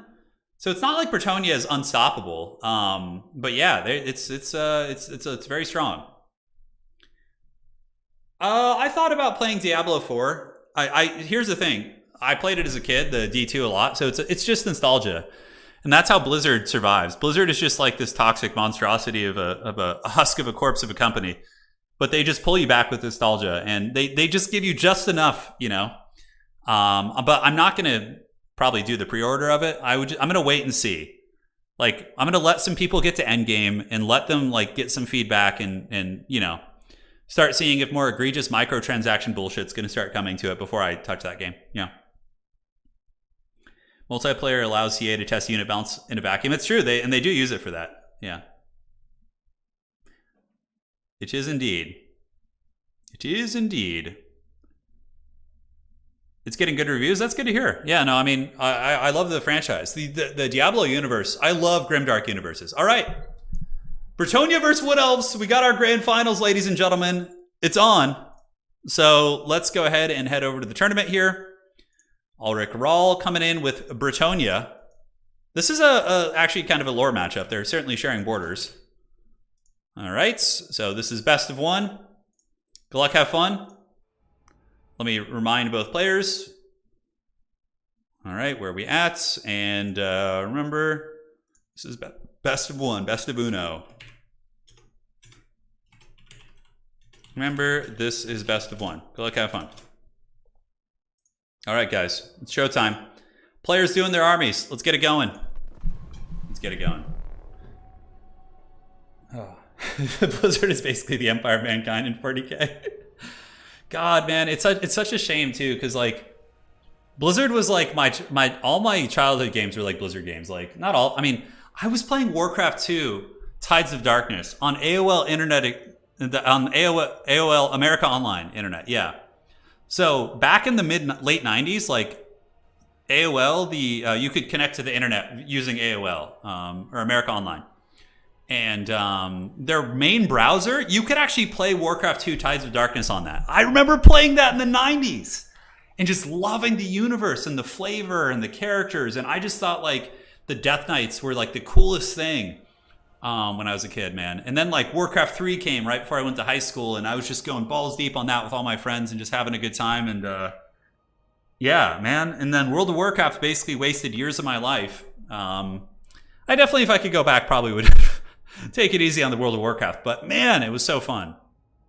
Then StarCraft, I was a big StarCraft guy. I think the last like good game Blizzard made that was like really solid was StarCraft, Wings of Liberty, and it was like first StarCraft 2. Man, those, yeah, and Diablo, dude. My friend Paul and I, we played Diablo 2 when we were back in like 2002, just 2001. Would it have been? Ooh, maybe 2000, 2001. I can't remember. We went so hard in that. Yeah, they've really fallen from grace. They really have. But it's kind of just the nature of like, yeah, I mean, I don't know, man. It really makes you appreciate creative assembly. Like for all the faults that we have with like balancing and bugs and stuff, like the DLCs like aren't egregious, and I think like you certainly like, it's one of the few companies I've seen where people are like really fiending for DLCs. You see that for like Age of Wonders too. People are like, where are the DLCs at? But when you have these like cosmetic stores and just like all these like pay to win infrastructures where you level up faster because like you paid for this like stupid battle pass. I know this isn't D4, but it's just like common practice. Yeah, dude. The Mephisto runs, and then Pindleskin was also another one. Yeah, there was a lot of those kind of runs. Yeah, dude, I used to watch Day 9 with you on Mondays. Day 9 I used to watch him a lot. He was great. I used to watch Husky StarCraft, HD StarCraft, Day 9. Artosis, I watch him a bit now, actually. I suppose I didn't watch him as much back then, but he was great too. Yeah, CA really nails a lot of stuff, for sure. Like the games that are made by the primary CA studio, like the one in Horsham, those games you could usually expect really, really like fun times from, for sure. CA does have a couple different studios. Like they have a different studio that makes their Saga games. I think that second studio made the Pharaoh game. I'm not sure. But like anything coming out of the main CA office is usually going to be pretty sweet, in my experience. 40K tabletop uses pay to win. Yeah, see, for me, the way I approach 40K is I play at tournaments, but like I'm like a casual competitive player. So like I play what I like because I like the way the models look. I like having a Plague Marine that I painted on the table battling. Like for me, that's why tabletop is really fun. But understandably, it's not the best from a competitive perspective. I do enjoy grand strategy games, yeah. Artosis is really fun to watch. He's very fun to watch, yeah. Yeah, so Puling in chat saying Sophia made Pharaoh. So yeah, well, we have yet to see what that's going to be like. But, you know, anything coming out of the main CA offices is going to be solid. And they're obviously very focused on Warhammer, right? Which is why we get these badass DLCs. Like, yeah, we had some balance issues with Chaos Dwarves, but their campaign is awesome. Their units are awesome. Their abilities are awesome. The flavor is awesome. Like, everything about Chaos Dwarves is fun. Like, and cool. And, like, when I got them, I was so hyped, and I still am, you know? It's a great game, man. Total War Warhammer is awesome. It's such a hidden gem. Such a hidden gem. I mean, I know it has a big following, but you don't say it enough. CA certainly knocked it out of the park with the Total War Warhammer series. For all of its faults, it's a great game. It's a great game. They nailed it, and should be proud for sure. Wood Elves in Bretonnia.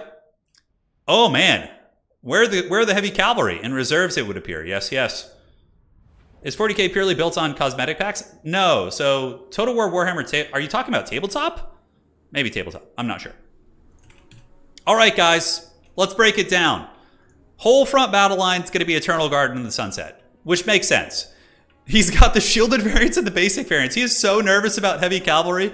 It's straight up only spear units. Yeah, that's great. Couple treekin. I do like the treekin. They'll give you mass to make it so your infantry don't get plowed super easily. Branch wraiths. Now, I love this tech. So Melkoth's is actually surprisingly good damage against things like foot squires and heavy cavalry, Bretonnian knights. So he's got double branch wraith for the combat prowess and also the double Melkoths to wear down the elite knights, which I think is a really, really cool forbidden tech. Aside from that, what do we got? It looks like treekin and the lord choice. You have to bring a lord nowadays. You can't not bring a lord anymore. Where is his lord? What the hell? Where is this thing? Is it in the corner? All right. So he's going to be using the dreaded Power of Darkness Lord. So this is a cool strategy. Basically, the sorceress is going to be sitting in the corner of the map, casting Power of Darkness on herself, which is going to be giving power recharge rate to the Wood Elves and also giving them reserves. So they get more winds of magic. Very, very cool. Now for Ulrich's army, it's going to be peasant mobs, backed up by men-at-arms and battle pilgrims. Battle pilgrims will heavily outtrade the Eternal Guard. So the Wood Elves are going to have to find a way to get through the battle pilgrims. Ulrich, of course, going to be using the Fey Enchantress and the double paladins. Very, very strong combo, very tough to deal with. The past couple games I played with my boy Hadries and several other Bretonnian players, I've been running into Lewin. So it was very weird for me to face the Fey Enchantress again today. Because my build earlier was more designed to not have to deal with Lewin. So yeah, I suppose the Fey Enchantress tech is still quite good, right? Quite good indeed. Yeah, you're talking about Blizzard investigating themselves for all the crimes that go on at their office. Yeah, I know. It's so absurd. It's pretty absurd. But, you know, that's how it is with a lot of things in the world. So yes, we'll investigate ourselves for these heinous crimes. We'll make sure the perpetrator is brought to light. Yes, of course. Spellweaver of Dark here. The Power of Darkness is active. And what's kind of cool is once you use the Power of Darkness enough, you could just unsummon that character, and then you're not really losing out on too much. So this is the grand finals, ladies and gentlemen. We have the Wood Elves versus Bretonnia.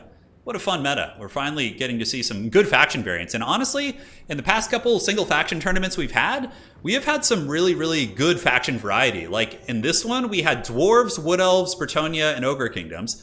In the previous one, it was the, I don't know what we had Chaos Dwarfs, we had Warriors of Chaos, and then I think we had Kislev.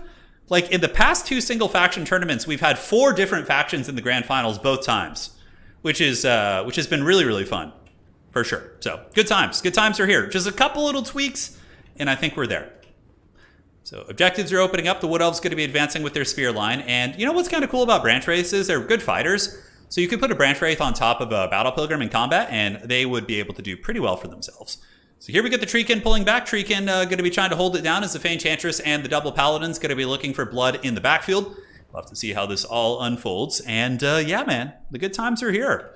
Spears on the way up. Eternal Guard on the way up. Objectives opening up in about 30 to 40 seconds. And here we see the Fey Enchantress and the Mortis Engine squad going to be jumping on the treekin. Got to be careful not to get caught here, though. Those Eternal Guard could get some anti-large shanks into the paladins and do some work. But the Grail Knights also coming in. And Grail Knights, man, they have crazy armor piercing now.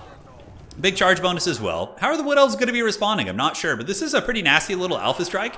But will the Wood Elf durability be enough to hold? They have really good leadership too, right? So we do see some Grail Knights starting to take some damage. They haven't lost any models yet, and it looks like Melkoth is going to be going down. Really nice Melkoth cast on the Grail Knights. So those Grail Knights going to start taking some big HP damage, and at the end of the day, the value trading in that little fight was pretty even, with the Grail Knights getting beat up a little bit. The Spear is holding it down, and if any of these Paladins get trapped here, that could be a massive game-changing play for sure. Yeah, that could be pretty neat, but it looks like the Paladins do manage to get away. Going to be bouncing on over to the other Treekin and Eternal Guard as the branch wraiths come in. You could see Melkoth's a pretty good tech. The Grail Knight's already down to like half health. Middle objective is going to be going to the Wood Elves for sure. I don't see them being able to take that objective easily. And Wood Elves do have some of the better spear units in the game. They are armor piercing. Another big cavalry charge from those Grail Knights. And what is this? Was that a Dwellers Below? Oh my goodness. Fey Enchantress Dwellers nailing the Eternal Guard and the Treekin, and of course massacring their own peasants, but who cares about that, right? That's all fun in games here. But this back objective fight is looking to be pretty good for Bretonnia, as the Fey Enchantress with the Dwellers Below combo able to melt the spears and continue to get good value. Now, what is the Wood Elf response going to be? We get more Treekin on the way out, and there is going to be another Melkoth's being popped on the Grail Guardians, trying to wear those guys down. On the middle objective, Bretonnia's just kind of chilling out. Looks like they're going to be sending some cavalry in, getting a downhill charge. I don't know if the brace really counts if they get charged on the side like that, but overall, the units flying, the mass on the Grail Knights is just like, that's so absurd. Oh my god, that's so absurd. That is just so busted. Oh my god, look at that. Yeah, well, they do get stopped in the end. And to be fair, these guys are lightly armored, and the Grail Guardians, or Grail Knights do take some damage from the Mel cost, but that mass was pretty wild, man. Definitely could use some Azrai Spears in here. Yeah, they could be very nice, but the Eternal Guard do armor piercing as well. And honestly, Serkia is keeping the value pretty even. I mean, the value is very, very close, and the Wood Elves do have a pretty firm grasp on the middle. The problem against Bretonnia is you can't really go for backline pushes because of how effective their cavalry are. However, I wouldn't hate to see one of the units coming in, the Glade Riders, to go harass those peasant mobs in the back objective. But that was pretty... I've never seen it quite from the side like that. I've seen the frontal charges, but holy shit. Those Wood Elf units were absolutely getting pushed. Yeah, it looks like a Winds of Death. Takes a lot of micro to do this, but those charges are really, really devastating as the Eternal Guard are getting worn down. Big peasant mobs charging down into the middle, and the Grail Knights are going to be getting just that perpetual value as the spears continue to kind of poke away at those guys. Hey, you know, that's lore friendly though. Bretonnian cavalry and lore basically do that, and so at least it's true to the lore. Treekin here, and Eternal Guard holding the back objective. I have to say I'm pretty impressed. The Wood Elves have not been relenting much ground. The Eternal Guard now being attacked by hordes of men-at-arms, not going to be great for them, but the Melkoth's Mystifying Miasma has been pretty effective, and the Fanchantress is pretty beaten up for sure. And despite those nice charges, the Wood Elves are still trading pretty evenly and getting very, very nice Melkoth's Mystifying Miasmas. Beautiful Chalice of Potions there from Ulrich. What a nice cast on those War Dancers. Just insane stuff. And man, it's so cool to see Wood Elves contending with Bretonnia. And even though they're considered to be, we're considered to be a lower tier faction, right? But somebody who specializes in them clearly can do pretty well. So Grail Knights getting a nasty critical mass. Granted, they also are getting beat up a little bit. Middle objective still owned by the Hardwood as the Eternal Guard fight to the best of their abilities. Back objective looking a little bit precarious as the Fanchantress Mortis Engine is really, really paying huge dues. But the Treekin are giving a nice anchor. They have 3 capture weight, which isn't terrible. These Treekin probably going to be worn down, setting at 3 leadership. We do have a Paladin, most likely Henri Lamassif as well. Going to be grinding with those anti-large attacks. And is there any pressure on the back objective? It doesn't look like it. It looks like the Wood Elves are pretty rock hard on just trying to solidify their 2 points. And I think that's probably going to be the game plan at the end of the day, is having the Wood Elves just try and, hold the 2 points as long as they can and maybe just Helm's Deep on 1 at the very end. But they're starting to lose a little bit of ground in the middle as we do see the Eternal Guard just getting run over by all those cavalry over and over. A lot of Eternal Guard holding okay, I suppose, with the Branch Wraith on this side. But yeah, that micro, Ulrich Roll's micro is also very, very good. And clearly we did see, looking, Bretonnia does have some bad matchups, but I do not think the Wood Elves were one of them. Even before the changes, Bretonnia has always been massively favored against Wood Elves. And with them getting buffs, it's probably only going to be worse. So truly a testament to how good of a Wood Elf player Serkia is, the fact that he can keep it this close, in my opinion, in a really, really bad matchup, right? So Grail Knights have pulled back. Melkoth's going down once again, going to be rear charging into the Dryads here. Eternal Guard and Treekin holding it down. Middle objective looks like it could perhaps flip. The Grail Knights seem to be somewhat healthy, and yeah, the micro very solid. So 1200 value, and that's something I'm going to be very curious about. Have the Grail Knights over the course of this long game paid for themselves? I would wager several of them will, because Grail Knights, what do they cost? Like 1700, 1900 gold? It's pretty serious, their cost point. And the problem with going mass spears is then you become very inefficient against chaff units like Men-at-Arms and Battle Pilgrims, and I think we're starting to see that a little bit from the Wood Elves, where they're losing a lot of the other sustained fights, which is tricky, right? Because you have to go so hard to stop the Grail Knights that you weaken yourself to the other tactics that Bretonnia can employ. And the Fanchantress is also just dominating this back point. There's nothing really, like there's no Wood Elf Lord or character to really contest the Fanchantress. So she's just a free Mortis Engine that literally nothing in the Wood Elf army can kill. So ladies and gentlemen, I think that is probably going to be a victory for Bretonnia. I don't see any way that's going to go down. GG, well played, man. That was a good match. I personally think that is a cursed matchup for the Wood Elves. So Serkia certainly did run into a very, very hard matchup there in the end. I could see more people in these single faction tournaments starting to tech into Dwarves, into Kislev, into these different factions that can counter Bretonnia. But Wood Elves just don't feel like one of them. Like, it's just, despite how well he played and how cool his tech was, it just always felt like he was struggling, to fight against those cavalry. And it was like that before, too. Bretonnia would definitely dominate Wood Elves in the previous patch. And now it's even worse. So Grail Knights, 1700. These ones paid for themselves. These ones just about paid for themselves. The other one didn't, but had the game gone longer, they certainly would have. And yeah, Fanchantress, there was nothing to stop this. Like, the Fanchantress Goon Squad was also a big variable as to why, the game went like that. What about Orion in this matchup? Like, Orion, Mel Gibson, anti-large, and he's got those, like, bombardments that could be pretty effective as well. Yeah, we'll have to see. GG, well played, man. And, despite Bretonnia being very strong, you guys got to give some props to Ulrich's micro. His Cav micro is impeccable. We saw it in the game I played earlier. It was very, very good. All right, guys. Take care of yourselves. That's going to be it for today. I appreciate all the donations. And all of you, make sure you like the stream. It helps out quite a bit. Keeps the old multiplayer machine going, man. Keeps the old man waking up in the morning. But yeah, Kislev can apparently do pretty well against Bretonnia. I've heard whispers that they counter Bretonnia pretty effectively, so I'm very excited to kind of see how they do that. All right, guys, take care of yourselves. See you next time. Congratulations to Ulrich Rahl and to Nerexa as well, Serke. He played a great game and is single-handedly carrying that Wood Elf raid. But really, I feel like this is a super cursed matchup. So unless Ulrich made a huge blunder or he brought a super weird skewed build to counter Bretonnia, I feel like that's going to be a little bit tough. GG, well played. See you guys next time.